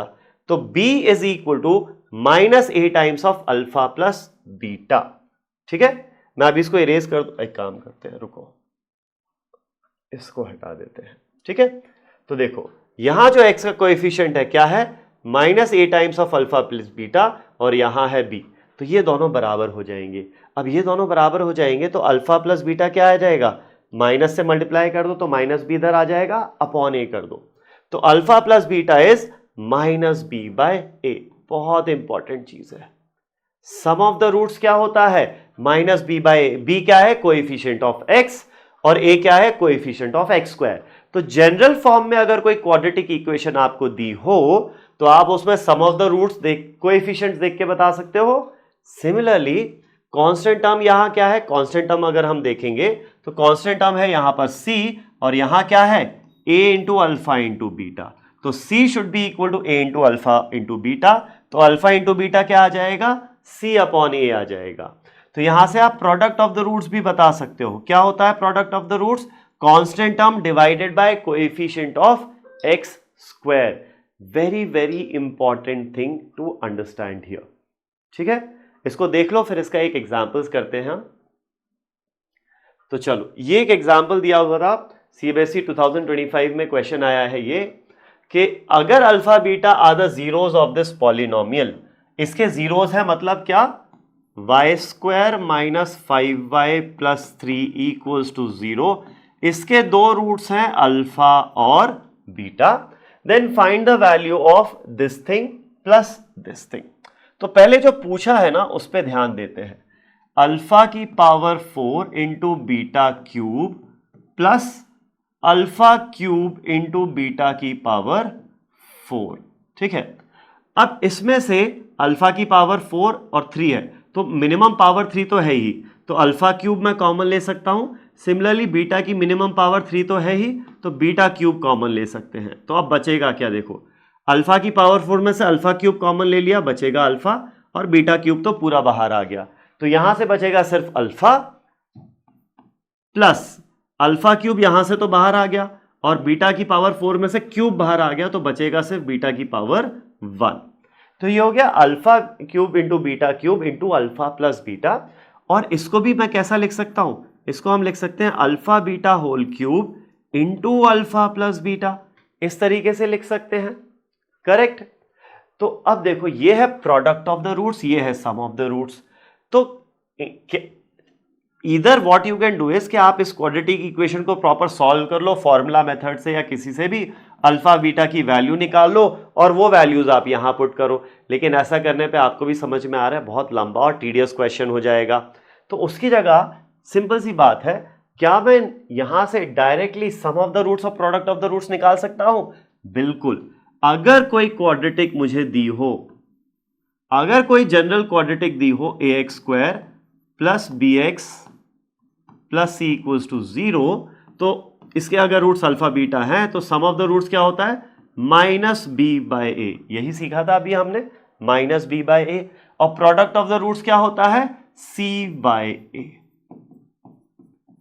B क्या है? एक्स का कोएफिशिएंट, ए क्या है? एक्स स्क्वायर का कोएफिशिएंट, सी क्या है? Constant term.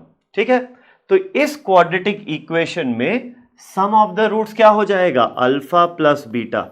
क्या हो जाएगा ये? Minus B. बी क्या होता है? साइन के साथ देखो, -5। अब ये क्वाड्रेटिक एक्स में ना हो के वाई में है, तो वाई का कोएफिशिएंट देखेंगे तो वो है -5 अपॉन वाई स्क्वायर का कोएफिशिएंट जो कि है 1, तो माइनस ऑफ -5 इज +5। वहीं प्रोडक्ट ऑफ द रूट्स क्या होगा? कांस्टेंट टर्म जो कि है 3 डिवाइडेड बाय वाई स्क्वायर का कोएफिशिएंट यानी कि 1। तो ये हो गया प्रोडक्ट ऑफ द रूट्स, ये हो जाता है सम ऑफ द रूट्स। अब सिंपली हम क्या करते हैं? अल्फा इंटू बीटा की वैल्यू 3 पुट यहां कर देते हैं, तो ये हो गया 3 cube into alpha plus beta कितना है? 5, ये यहां पुट कर दिया, तो 3 क्यूब होता है 27 इंटू 5, कितना हो जाएगा ये? 135 हो जाएगा। Hence the answer to this question is how much? 135। इस एक्सप्रेशन की जो वैल्यू है वो कितना आ जाती है? 135 आ जाती है। ओके, इसी कंसेप्ट पे बेस्ड एक और क्वेश्चन आया था 2025 में, alpha and beta are zeros of a quadratic polynomial. ठीक है, इस पॉलिनोमियल के जीरोस है मतलब px square plus qx plus 1 equals to 0। इसके दो रूट्स हैं, वो दो रूट्स क्या हैं? अल्फा और बीटा हैं। Form a quadratic polynomial whose zeros are 2 upon alpha and 2 upon beta.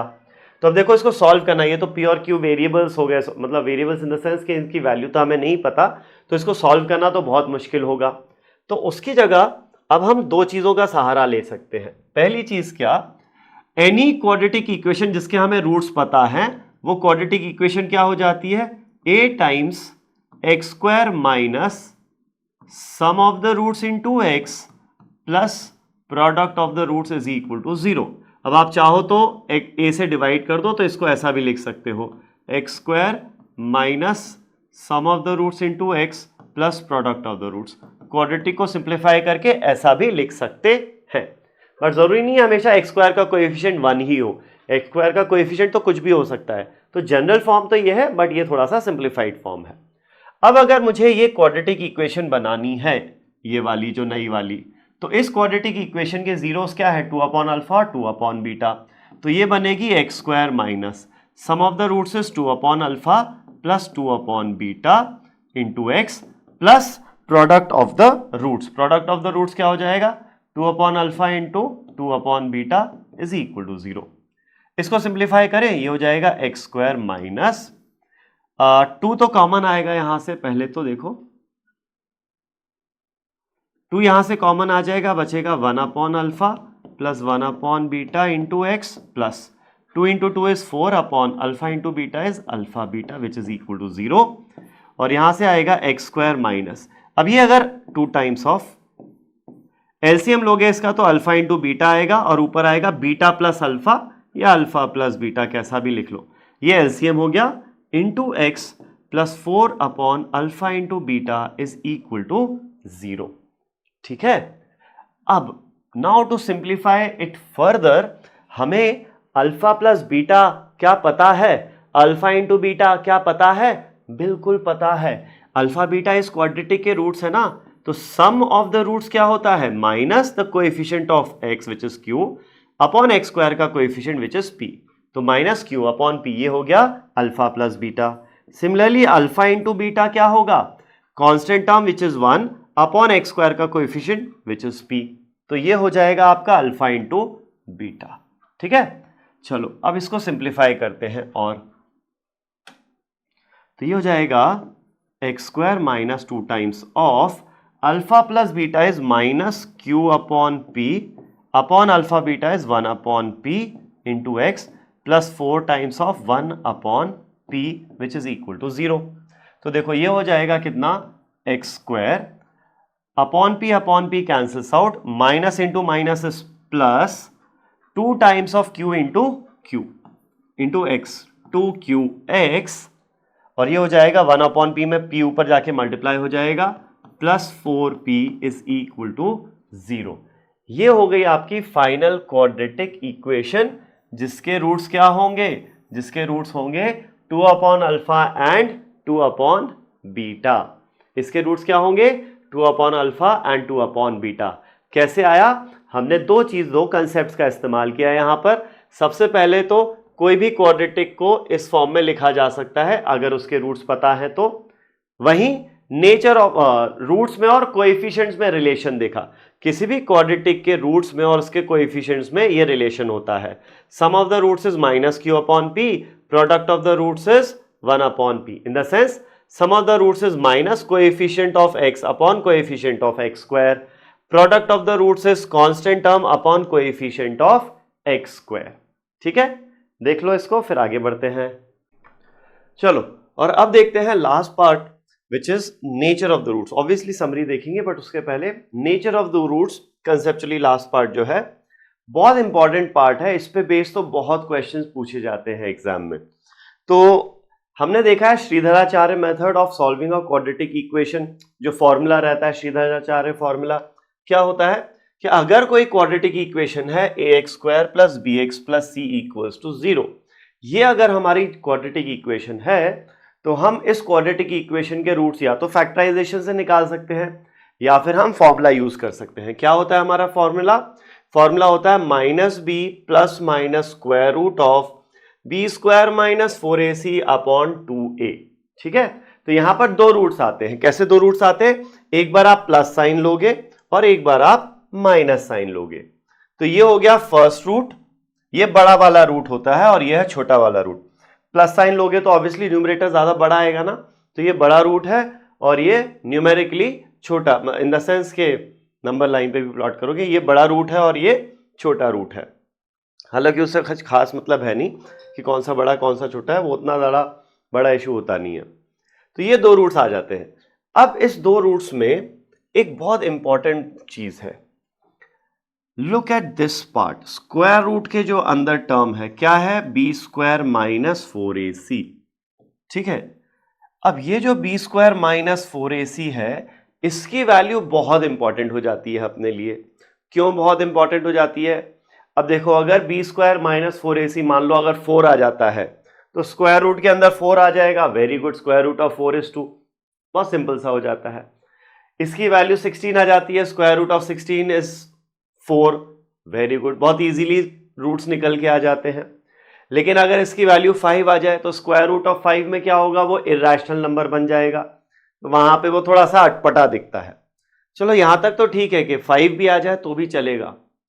What if B square minus 4ac की वैल्यू -1 आ जाए, फिर क्या होगा, अगर ये नेगेटिव हो गया बी स्क्वायर माइनस 4ac तो स्क्वायर रूट ऑफ -1, क्या हमें इसकी वैल्यू पता है क्या होती है, वेल स्क्वायर रूट ऑफ -1 होता है कैसा, इमेजिनरी होता है। क्या होता है ये, इसको हम इमेजिनरी नंबर बोलते हैं, राइट। तो square root of negative number सब इमेजिनरी होते हैं। वो हमारी जो नंबर लाइन है ना, जो हम नॉर्मली नंबर लाइन बनाते हैं, ये 0 1 2 सो ऑन, -1 -2 सो ऑन, इधर ये नंबर लाइन पर लाए नहीं करते हैं। नंबर लाइन पे कैसे नंबर्स मिलते हैं हमें सिर्फ रियल नंबर्स मिलते हैं। लेकिन square root of -1, square root of -2, square root of -3, square root of -4, negative number कैसा भी हो, सबके स्क्वायर रूट्स कैसे होते हैं, इमेजिनरी होते हैं। तो इसीलिए ये जो टर्म है बी स्क्वायर माइनस 4ac, ये हमारे लिए बहुत इंपॉर्टेंट हो जाता है, क्योंकि इसकी वैल्यू के बेसिस पे रूट्स रियल आएंगे या फिर इमेजिनरी आएंगे, ये हम फिगर आउट कर सकते हैं। ठीक है, तो एक्चुअली टोटल 3 केस बनते हैं। बी स्क्वायर माइनस 4ac, ये जो टर्म है ना, ये जो एक्सप्रेशन है, इसके लिए 3 केस बनते हैं टोटल। क्या 3 केस? या तो इसकी वैल्यू एग्जैक्टली 0 होगी, या 0 से बड़ी होगी, या 0 से छोटी होगी। ठीक है, तो एक एक करके आप ये तीनों केसेस देखते हैं कि इन तीनों केसेस में क्या होगा। तो ये है हमारे पास रूट्स, दोनों रूट्स इकट्ठे लिखे हुए हैं, plus minus square root of B square minus 4ac। और ये जो एक्सप्रेशन है ना बी स्क्वायर माइनस 4ac, इसको हम बोलते हैं डिस्क्रिमिनेंट ऑफ द क्वाड्रेटिक। क्या बोलते हैं इसको? डिस्क्रिमिनेंट बोलते हैं इसको। कैपिटल लेटर डी से रिप्रेजेंट किया जाता है। ये होता है बी स्क्वायर माइनस 4ac। क्या होता है discriminant? B square minus 4ac। अगर तुम्हें यह फॉर्मूला याद है तो डिस्क्रिमिनेंट तुम्हें ऑलरेडी याद है। क्या है डिस्क्रिमिनेंट? स्क्वायर रूट के अंदर जो चीज आ रही है, क्या आ रही है? बी स्क्वायर माइनस 4ac आ रहा है। बाकी सबसे कोई टेंशन नहीं है। बी पॉजिटिव हो जाए नेगेटिव हो जाए इससे फर्क नहीं पड़ेगा। ए पॉजिटिव हो जाए नेगेटिव हो जाए, न्यूमरेटर में नेगेटिव टर्म हो सकता है, डिनोमिनेटर में नेगेटिव टर्म हो सकता है, सब चलेगा। स्क्वायर रूट के अंदर नेगेटिव टर्म नहीं हो सकता है, इसीलिए दिक्कत सिर्फ बी स्क्वायर माइनस 4ac है। तो इसको हम अलग से बोल देते हैं, इसका नाम दे दिया हमने डिस्क्रिमिनेंट। ठीक है, अब ये जो डी है डिस्क्रिमिनेंट है, इसकी वैल्यू या तो 0 से बड़ी हो सकती है, पहला केस। अब अगर इसकी वैल्यू 0 से बड़ी हो गई अगर, तो इससे क्या निकल के आता है हमारे पास? देखो, तो हमारे पास ये जो रूट्स है ना x1 x2 दोनों इकट्ठे लिखे हुए, वो क्या आ जाएगा? Minus B plus minus square root of a number जो 0 से बड़ा है अपॉन 2a। ठीक है, तो यहां पर पहला रूट आएगा मेरे पास x1 जो कि आएगा minus B plus square root of D. अब डी की वैल्यू, ये डी है, इसकी वैल्यू 0 से बड़ी है, अपॉन 2a। और एक दूसरा रूट आएगा x2 जो कि है minus B minus square root of D upon 2a। तो अब सिंस d 0 से बड़ा है, सिंस d 0 से बड़ा है, तो ये तो रियल नंबर आएगा ना, स्क्वायर रूट ऑफ 1 2 3 या फिर square root of 1.5, square root of 3.9, कुछ भी हो सकता है। तो ये जो है ये रियल नंबर आएगा, तो ये पूरा ही क्या हो जाएगा? रियल। बी और ए तो रियल है ही, तो ये पूरा भी क्या हो जाएगा? रियल हो जाएगा। सिमिलरली x2 भी क्या हो जाएगा? रियल हो जाएगा। तो रूट्स कैसे हो गए? Roots are real. अगर d 0 से बड़ा है तो क्वाड्रेटिक के जो रूट्स आएंगे वो रियल रूट्स आएंगे, पहली चीज।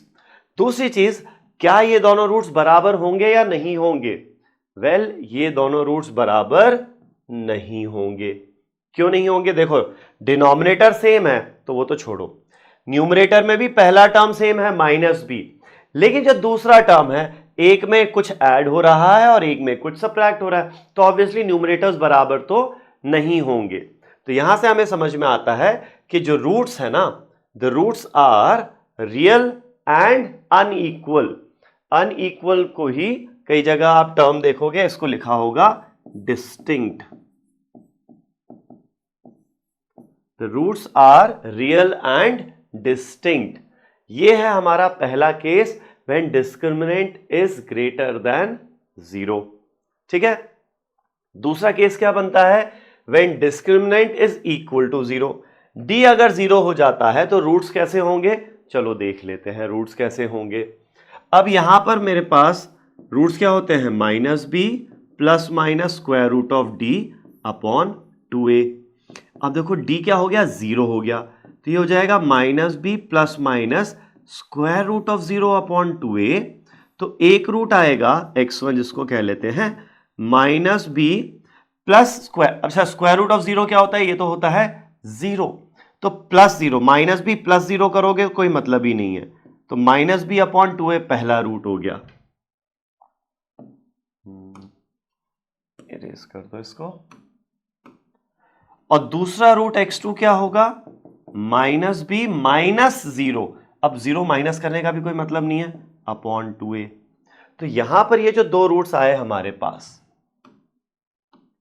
एक रूट ये आया और एक रूट ये आ गया, ये जो दोनों रूट्स हैं रियल है या नहीं है? ऑब्वियसली रियल है। बी और ए तो कोएफिशिएंट्स है ना क्वाड्रेटिक के, वो तो ऑलरेडी रियल है ही, तो ये दोनों रूट्स कैसे हो गए? रियल हो गए। दूसरी बात, क्या ये दोनों रूट्स बराबर हैं या नहीं हैं? वेल ऑब्वियसली तुम्हें दिख रहा है both these roots are equal. तो रूट्स इक्वल कब होते हैं क्वाड्रेटिक के?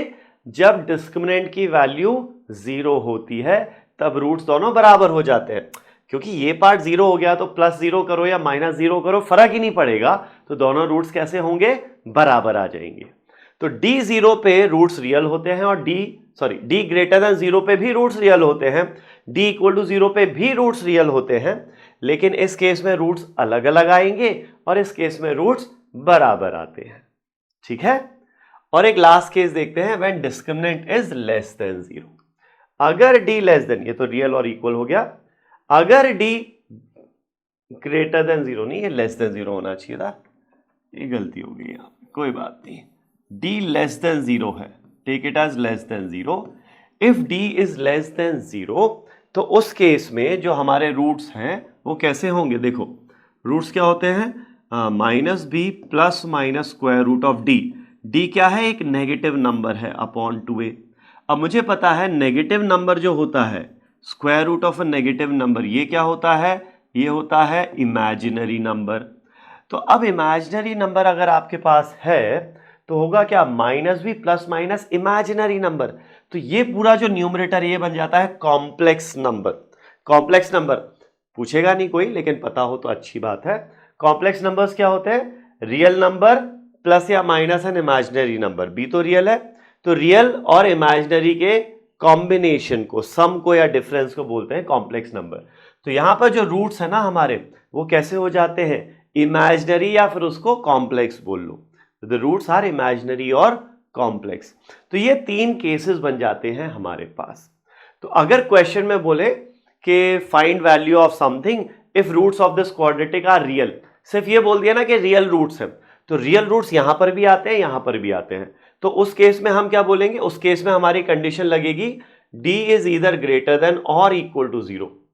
If d is greater than और equal to 0 roots will be real, बस इतना बोला है। तो अगर स्पेसिफिकली बोल दे find the value of something if roots are equal and real, obviously real and equal होंगे अगर, तो इक्वल के लिए तो सिर्फ यही कंडीशन बनती है, तब आप बोलोगे d इज इक्वल टू 0।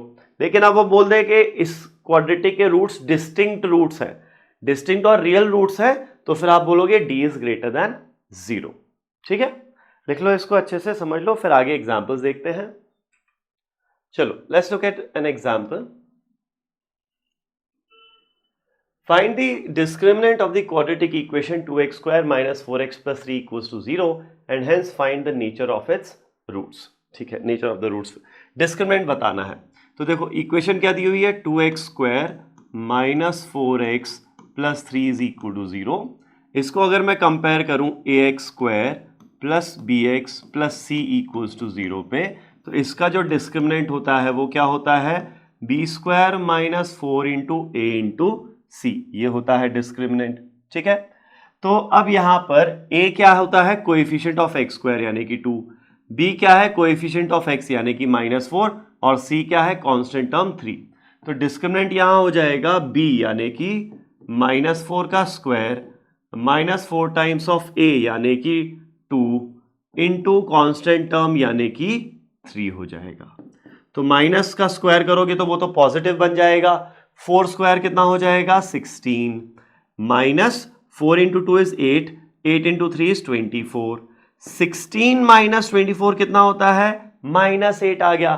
तो ये आ गया आपके पास डिस्क्रिमिनेंट। नाउ d जो है it is less than 0, d negative हो गया।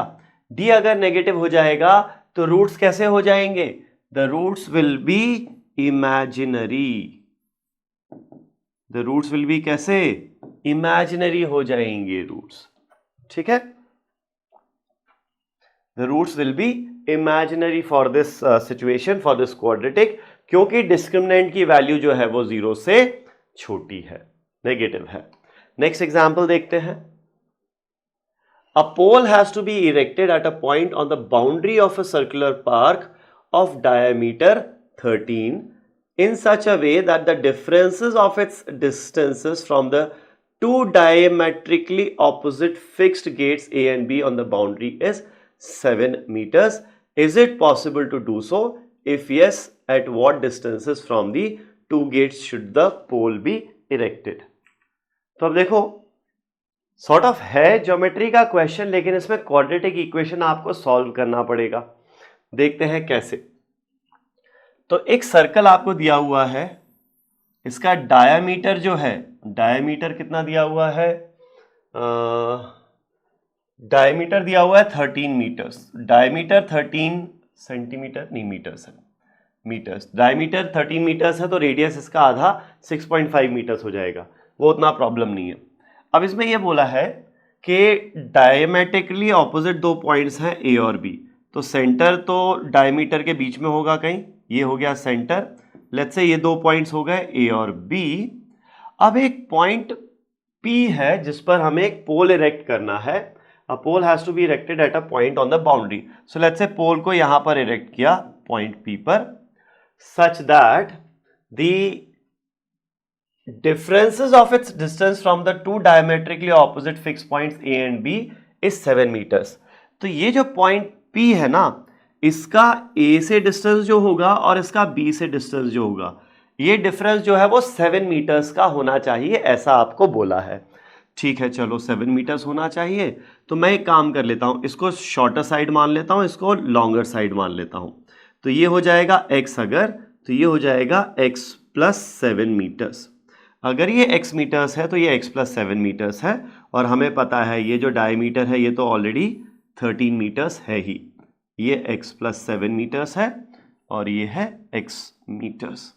Fine, now understand one thing, look at triangle APB। ये ट्राइंगल देखो, अब हमें पता है इन अ सर्कल, ये सर्कल्स की प्रॉपर्टी होती है, इन अ सर्कल डायमीटर जो है सर्कल के किसी भी पॉइंट पे जो एंगल बनाता है, मतलब सर्कल पे कोई भी पॉइंट ले लो और उसको डायमीटर के एंड पॉइंट से ज्वाइन कर दो, तो ये जो एंगल बनता है ये कैसा एंगल बनता है, राइट एंगल बनता है, ये बनता है एक 90 डिग्री का एंगल। तो ट्राइंगल APB जो हो गया ना, ये कैसा एंगल हो गया, ये हो गया एक राइट ट्राइंगल। अब अगर ये राइट ट्राइंगल हो गया तो हम यहां पाइथागोरस थ्योरम यूज कर सकते हैं। पाइथागोरस थ्योरम क्या कहता है, हाइपोटेन्यूज स्क्वायर यानी कि AB square is equal to sum of the squares of the other two side, यानी AP square plus BP square, AP square plus BP का स्क्वायर। ठीक है, ये पाइथागोरस थ्योरम का एप्लीकेशन हो गया। तो यहीं से क्वाड्रेटिक जनरेट होगी। AB तो 13 है, चलो 13 का स्क्वायर हो जाएगा इज इक्वल टू AP कितना है x प्लस 7 इसका स्क्वायर प्लस BP कितना है x, तो x का स्क्वायर हो गया। सो 13 स्क्वायर होता है 169 इज इक्वल टू, यहां a plus B whole square का फॉर्मूला लग जाएगा, तो x square plus 49 plus twice of x into 7 यानी कि 14x, और ये plus x square as it is आ गया। तो X square plus x square बनेगा 2x स्क्वायर, ठीक है, 14x एज इट इज आ जाएगा प्लस 14x, और देखो 49 में से अब ये 169 माइनस होगा तो कितना बचेगा, माइनस 140 बचेगा, विच इज इक्वल टू 0। ठीक है, तो आप इसको उल्टा करके भी लिख सकते हो। सबसे पहले तो 2 का फैक्टर जो है वो डिवाइड कर दो, 2 का फैक्टर कॉमन है ना, तो ये हो जाएगा x square plus 7x minus 70 है ना, is equal to 0। X square plus 7x minus 70 is 0। अब आपको यह बताना है कि is it possible to do so, if yes at what distances from the two gates should the pole be erected. क्या ये पोल को इरेक्ट कर पाना पॉसिबल है या नहीं है, पहले तो इस बात पे फोकस करते हैं। पॉसिबल है या नहीं कैसे डिसाइड करेंगे, सिंपल सी बात है, हमारे पास आ रही है एक क्वाड्रेटिक, इस क्वाड्रेटिक के रूट्स अगर रियल होंगे तो ये सिचुएशन पॉसिबल होगी, लेकिन अगर रूट्स रियल नहीं होंगे तो ये x की रियल वैल्यू नहीं निकल पाएगी, तो ये सिचुएशन पॉसिबल नहीं होगी। तो रूट्स रियल है या नहीं ये फिगर आउट कैसे करते हैं हम, डिस्क्रिमिनेंट की वैल्यू निकाल के। अगर डिस्क्रिमिनेंट 0 आ जाए या 0 से बड़ा आ जाए तो फिर सिचुएशन पॉसिबल होती है, रियल रूट्स होते हैं। तो इसका डिस्क्रिमिनेंट निकालते हैं। डिस्क्रिमिनेंट होता है b square minus 4ac। B क्या होता है, x का कोएफिशिएंट, तो 7 स्क्वायर माइनस 4 इंटू ए क्या होता है, एक्स स्क्वायर का कोएफिशिएंट 1 इंटू सी क्या होता है कांस्टेंट टर्म जो कि है माइनस 70। तो तो ये हो जाएगा 7 square is 49 minus of minus plus 4 into 1 is 4, 4 into 70 is 280। तो ये कितना हो गया 280 प्लस 49 यानी कि 329 हो जाएगा ये, ठीक है 329 हो जाता है। चलो तो यहां से एक चीज तो ये समझ में आ जाती है कि रूट्स रियल होंगे, डिस्क्रिमिनेंट जो है वो 0 से बड़ा आ गया। Since discriminant is greater than 0 the roots here will be real, मतलब ये सिचुएशन पॉसिबल तो है। नाउ बिकॉज ये सिचुएशन पॉसिबल है, ये भी निकालना है at what distances from the two gates should the pole be erected. अच्छा बिफोर वी प्रोसीड, एक छोटी सी मिस्टेक हो गई यहां पर, ये 140 नहीं आना चाहिए था, ये होना चाहिए था कितना कितना कितना 169 माइनस 49 इज 120, तो ये 120 होना चाहिए था। और 120 को 2 से डिवाइड करेंगे तो ये आ जाएगा 60, और ये हो जाएगा 4 इंटू 1 इंटू माइनस 60 होगा, ये माइनस 60, तो ये हो जाता प्लस 240 प्लस 49 इज 289, 289 आ जाएगा। डिस्क्रिमिनेंट 289 आएगा which is still greater than 0, इसका मतलब जो रूट्स हैं वो रियल होंगे। अब रूट्स क्या होंगे वो निकाल लेते हैं, तो हम फॉर्मूला मेथड यूज कर लेते हैं। सिंस हमने डी की वैल्यू निकाल ही ली है तो फॉर्मूला यूज करते हैं। x is equal to minus B plus minus square root of discriminant upon 2a, ये होता है फॉर्मूला। तो चलो माइनस बी क्या होता है x का कोएफिशिएंट जो कि है 7 plus minus square root of d क्या होता है 289 divided by twice of a होता है एक्स स्क्वायर का कोएफिशिएंट 1, तो ये हो गया -7। अब देखो स्क्वायर रूट ऑफ 289 होता है 17, 289 17 का स्क्वायर है, तो ये हो जाएगा प्लस माइनस 17 अपॉन 2। तो दो पॉसिबिलिटीज बनेंगी, एक बार प्लस 17 बाय 2 होगा और एक बार -7 माइनस 17 बाय 2 होगा। तो ये तो आप एलिमिनेट कर सकते हो, क्यों? क्योंकि नेगेटिव आ गया दोनों वैल्यूज, ये इफेक्टिवली क्या हो जाएगा 7 और 17 24, तो -12 आंसर आ जाएगा। यहां पर x की वैल्यू नेगेटिव हो सकती है क्या? x is length of the, x basically एक लेंथ है, it's side of the triangle, ये नेगेटिव तो हो ही नहीं सकती, इसीलिए ये रिजेक्ट हो जाता है ये वाला वैल्यू। ये आएगा -7 प्लस 17 यानी प्लस 10 बाय 2 यानी कि 5 हो जाएगा। तो यहां से हमारे पास x की वैल्यू कितना आ जाती है 5 आ जाती है, मतलब कि जो ये वाला साइड है ये हो जाएगा 5 और ये हो जाएगा 5 प्लस 7 यानी कि 12। तो यस, यहां फाइनली आप आंसर क्या करोगे? Yes it is possible to do so and the distances from the two gates, the distance of point from the two gates are 5 metres and 12 metres. ठीक है, चल तो ये हो गया ये वाला एग्जाम्पल। नेक्स्ट एग्जाम्पल देखते हैं। Find the discriminant of this quadratic equation and hence find the nature of its roots, find them if they are real. पहले डिस्क्रिमिनेंट निकालना है, डिस्क्रिमिनेंट के बेसिस पे nature of the roots figure out करना है, अगर रूट्स रियल होंगे तो रूट्स क्या है ये भी निकालना है। बहुत सारी मेहनत करवा रहा है ये तो, कोई बात नहीं, चलो देख लेते हैं, इतना कोई मुश्किल भी नहीं है। सबसे पहले निकालते हैं हम डिस्क्रिमिनेंट। ठीक है, तो डिस्क्रिमिनेंट क्या हो जाएगा इस इक्वेशन का? B square minus 4ac। B क्या है? -2 का square, B square minus 4 into A कितना है? ए है 3 इंटू सी कितना है 1/3। अब देखो मैंने सिंप्लीफाई नहीं किया कि मैं पहले 3 से पूरी इक्वेशन को मल्टीप्लाई कर दूं, क्यों नहीं किया? मुझे पता था a इंटू सी मल्टीप्लाई होने तो ये 3 वैसे ही कैंसिल आउट हो जाना है, क्यों टेंशन लेना है इतना। ठीक है, चल तो ये आ जाएगा -2 का स्क्वायर इज 4, ये 3 कैंसिल आउट, -4 इंटू 1 इज -4, तो ये क्या हो गया 0 आ गया, d आ गया 0, बेस्ट है, d 0 आ जाए तो बेस्ट है। क्यों? अगर d 0 आ जाता है तो रूट्स कैसे होते हैं? In this case roots real तो होते ही हैं and they are also equal, the roots are real and equal. चलो तो ये तो हो गया, डिस्क्रिमिनेंट हमने निकाल लिया, डिस्क्रिमिनेंट 0 आ गया। Since discriminant is 0 the nature of the roots will be that roots are real and equal, पहली चीज हो गई। अब हमें एक्चुअली रूट्स भी निकाल के बताने हैं कि रूट्स क्या है। चलो तो बता देते हैं। तो यहाँ पे रूट्स होते हैं minus B plus minus square root of discriminant upon 2a। तो माइनस बी कितना है, एक्स का कोएफिशिएंट जो कि है -2 plus minus square root of d कितना था, 0 था, अपॉन ट्वाइस ऑफ ए कितना है, एक्स स्क्वायर का कोएफिशिएंट है जो कि है 3। अब देखो इस बात से टेंशन मत लेना आप लोग कि सर 3 इधर मल्टीप्लाई कर देंगे पूरे में तो फिर ये तो कोएफिशिएंट्स चेंज हो जाएंगे, ये 9 हो जाएगा, ये 6 हो जाएगा, तो रूट्स क्या डिफरेंट आएंगे? नहीं, रूट्स फिर भी सेम आएंगे। ये रेशियो है ना, इफेक्टिवली रूट्स फिर भी सेम आएंगे। अगर तुम इसको सिंप्लीफाई कर लोगे ना तो भी रूट सेम ही आएंगे, टेंशन मत लेना उस बात की, चाहो तो आप करके भी देख लेना। तो ये हो जाएगा माइनस ऑफ -2 यानी कि +2, प्लस माइनस 0 करने का कोई मतलब ही नहीं है, इसको इग्नोर कर दो, अपॉन 2 × 3 इज 6। तो ये आ गया 1/3। एक रूट आ रहा है क्या? नहीं सर, रूट तो 2 हैं लेकिन दोनों रूट्स कैसे हैं? बराबर हैं।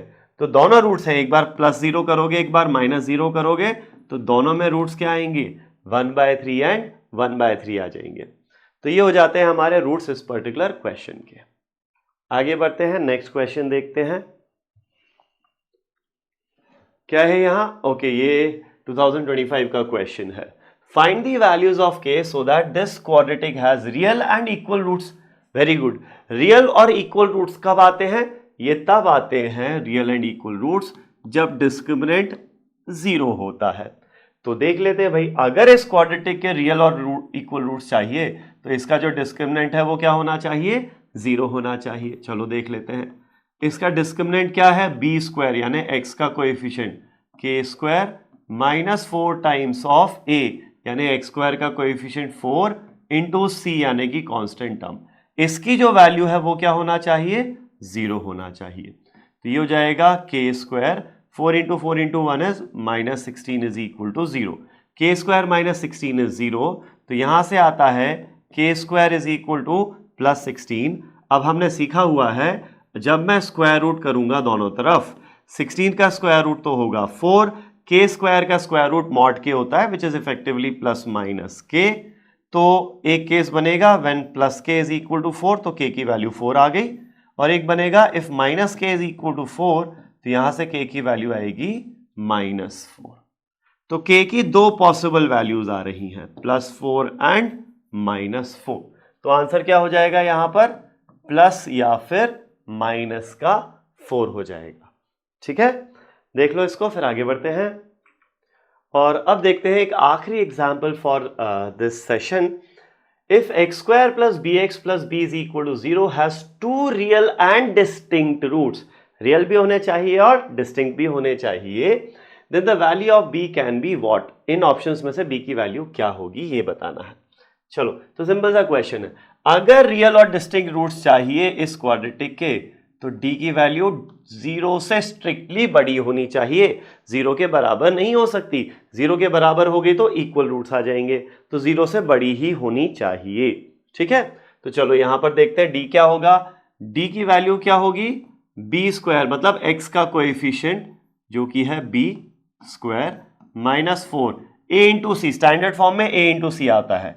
a क्या होता है? x² का कोएफिशिएंट जो कि है 1 यहां पर, इंटू c क्या होता है? कांस्टेंट टर्म क्या है? b है यहां पर। तो ये जो वैल्यू है ये स्ट्रिक्टली ग्रेटर देन 0 होनी चाहिए। ठीक है भाई, तो यहां से आता है मेरे पास b² -4 into b should be greater than 0। b common ले लेते हैं यहां से, तो बचेगा क्या? b -4 should be greater than 0। अब b इंटू b -4 की वैल्यू ये 0 से बड़ी होनी चाहिए। वैसे तो ये इनइक्वालिटी है, इनइक्वालिटी को सॉल्व करने का एक तरीका होता है वो वेवी कर्व मेथड, वो हम खैर आगे की क्लासेस में सीखेंगे। लेकिन यहां आप क्या कर सकते हो, सिंपली ऑप्शंस पुट करके देख सकते हो कि किस ऑप्शन के लिए ये जो प्रोडक्ट है ये 0 से बड़ा आ रहा है। अगर मैं ऑप्शन ए देखता हूं b0, तो ये प्रोडक्ट क्या हो जाएगा? 0 इंटू -4, 0 - 4 इज -4, तो 0 - 4 तो ये 0 आ गया। तो क्या प्रोडक्ट ग्रेटर देन 0 आ रहा है? नहीं आ रहा है, तो option a is rejected. Option b check कर लेते हैं, बी की वैल्यू अगर 4 हो जाए तो ये हो जाएगा b4 इंटू 4 - 4 इज 0, तो ये भी प्रोडक्ट क्या देगा मुझे? 0 देगा, तो ये भी प्रोडक्ट ग्रेटर देन 0 नहीं आ रहा ऑप्शन बी से भी। ऑप्शन सी देख लेते हैं, ये हो जाएगा 3 इंटू 3 माइनस 4 हो जाएगा -1, तो प्रोडक्ट कितना आ गया -3 आ गया। क्या ये ग्रेटर देन 0 आ रहा है? नहीं आ रहा है, तो ऑप्शन सी भी रिजेक्ट हो जाएगा। Hence option D will be the only possible answer. वो आप चेक भी कर लो, ऑप्शन डी क्या हो जाएगा, बी जो कि है -3 इंटू -3 -4 हो जाएगा -7, तो माइनस इंटू माइनस हो जाएगा प्लस, 3 इंटू 7 प्लस का 21, तो ये आ गया 0 से बड़ा, ये पॉजिटिव आ गया। Hence option D is the correct answer here. ठीक है, तो ये हो जाता है नेचर ऑफ द रूट्स। इसमें अब एक छोटी सी चीज और है, if you want to understand quadratic और थोड़ा सा डीप में, तो हमने नेचर ऑफ द रूट्स के बारे में बात किया था। यहां पर मैं इरेज कर रहा हूं ये। अब समझो यहां पर रूट्स रियल होंगे नहीं होंगे, इक्वल होंगे नहीं होंगे, इतना तक तो समझ में आ गया। एक चीज आप और समझ सकते हो यहां पर, क्या रूट्स रैशनल होंगे या इरैशनल होंगे, whether the roots will be rational और इरैशनल। वो किस पे डिपेंड करेगा? वो डिपेंड करेगा ये जो डिस्क्रिमिनेंट है ना, ये परफेक्ट स्क्वायर बनता है या नहीं बनता है। ऑब्वियसली अभी तो मैं ये अज्यूम कर रहा हूं कि ए बी सी जो कोएफिशिएंट्स है ना क्वाड्रेटिक के, हमारी ये जो जनरल क्वाड्रेटिक बनती है, क्या बनती है, ax square plus B x plus C equals to 0, ये जनरल क्वाड्रेटिक है। इसका डिस्क्रिमिनेंट ये होता है, इसके रूट्स ये होते हैं। नाउ अगर मैं अज्यूम कर लूं कि ए बी सी जो है ये रैशनल नंबर्स हैं, ये हैं रैशनल नंबर्स यानी रैशनल कोएफिशिएंट्स हैं, तो रूट अगर ये है तो रूट भी रैशनल या इरैशनल हो सकता है या नहीं हो सकता है, हम बता सकते हैं। कैसे? सिंपल सी बात है, बी एक रैशनल नंबर है, ए एक रैशनल नंबर है। अगर ये पूरा स्क्वायर रूट ऑफ डी जो है ये पूरा रैशनल आ जाए तो पूरा रूट रैशनल हो जाएगा, लेकिन अगर ये इरैशनल हो जाए तो पूरा रूट इरैशनल हो जाएगा। तो ये रैशनल कब आएगा या नहीं आएगा? सिंपल सी बात है, ये जो टर्म है ये क्या है, square root of d. Square root of d will be rational, it will be rational if d is a perfect square, है कि नहीं? सोचो इसके बारे में, d की वैल्यू अगर 4 हो जाती है तो स्क्वायर रूट ऑफ 4 2 हो जाएगा, तो ये रैशनल बन जाएगा, ये पार्ट पूरा रैशनल बन जाएगा, तो एवरीथिंग बिकम्स रैशनल। लेकिन d अगर 5 हो जाता है, d एक परफेक्ट स्क्वायर नहीं है, अगर d की वैल्यू मान लो 5 है तो स्क्वायर रूट ऑफ 5 इरैशनल बन जाएगा, तो ये पार्ट इरैशनल बन गया, तो पूरा न्यूमरेटर इरैशनल बन गया, तो आपका पूरा रूट भी इरैशनल हो जाएगा। तो square root of d if this is irrational तो पूरा रूट इरैशनल हो जाएगा। ये इरैशनल कब होगा? If d is not a perfect square. तो ध्यान रखना, मतलब रटने वाली चीज नहीं है, सिंपल सा लॉजिक समझ में आ रहा है। जैसे हमने d less than 0 greater than 0 sorry greater than 0 equal to 0 और ये लेस देन 0 होना था, तो d ये वाली कंडीशन हमने फिगर आउट की थी बेस्ड ऑन दिस फॉर्मूला। तो रैशनल इरैशनल रूट्स के लिए भी आप इस फॉर्मूले पे ही कॉन्सेंट्रेट करो, और वहां से d परफेक्ट स्क्वायर है तो पूरा रूट रैशनल हो जाएगा, d परफेक्ट स्क्वायर नहीं है तो पूरा रूट इरैशनल हो जाएगा। And this condition holds true only if ABC are rational. ABC खुद ही रैशनल हो गए तो फिर बहुत गड़बड़ हो जाएगी, फिर रूट निकाल के देखना पड़ेगा कि वो रैशनल आ रहा है या इरैशनल आ रहा है। ठीक है, चल, तो ये कुछ एडिशनल चीज थी जो क्वाड्रेटिक के बारे में हमने पढ़ी, एंड ये हमारा लास्ट एग्जाम्पल हो ही गया था। And now let's look at the summary of the whole chapter quadratic equation की। क्या है समरी? सिंपल सी बात है, कोई भी जनरल क्वाड्रेटिक पॉलिनोमियल जो है वो किस फॉर्म का होता है, ax square plus B x plus C, ये है क्वाड्रेटिक पॉलिनोमियल। अब ये इक्वेशन नहीं है, ये किसी चीज के इक्वल टू नहीं है, तो ये सिर्फ एक क्वाड्रेटिक पॉलिनोमियल या क्वाड्रेटिक एक्सप्रेशन है। इक्वेशन कब बनेगी? जब आप इस चीज को इक्वल टू 0 कर दोगे। तो standard form of a quadratic equation is ax square plus B x plus c is equal to 0। ठीक है, next, zeros of a polynomial, ये पॉलिनोमियल के जीरोस बोलो या फिर इस क्वाड्रेटिक इक्वेशन के रूट्स बोलो, they are same thing. Roots of this quadratic and zeros of this polynomial are same thing. Solution of the quadratic भी बोल सकते हो, एक ही बात है, कोई टेंशन नहीं है उसमें। फिर उसके बाद आता है आपका formula for the roots of a quadratic equation is this. ये होता है फॉर्मूला। अब सॉल्व करने के दो तरीके होते हैं, एक तो splitting the middle term method होता है और एक होता है formula method. Splitting the middle term में हम फैक्टराइज करते हैं इफेक्टिवली, वो हमने देखा हुआ है एक्सटेंसिवली। ये होता है फॉर्मूला। फॉर्मूले में स्क्वायर रूट के अंदर ये जो टर्म आ रहा है ये बहुत इंपॉर्टेंट होता है, इसको बोलते हैं हम डिस्क्रिमिनेंट। डिस्क्रिमिनेंट क्या होता है? B square minus 4ac। अब डिस्क्रिमिनेंट अगर ग्रेटर देन 0 होगा तो रूट्स डिस्टिंक्ट होंगे और रियल होंगे। डिस्क्रिमिनेंट अगर 0 होगा तो दोनों रूट्स रियल तो होंगे और इक्वल भी होंगे, लेकिन डिस्क्रिमिनेंट अगर लेस देन 0 हो गया तो रूट्स कैसे होंगे? रियल नहीं होंगे। There will be no real roots, they will be imaginary roots. ठीक है, so this is your crux of the whole chapter, summary of the whole quadratic equations chapter. ठीक है, with this we come to the end of this particular chapter, quadratic equations. Thank you.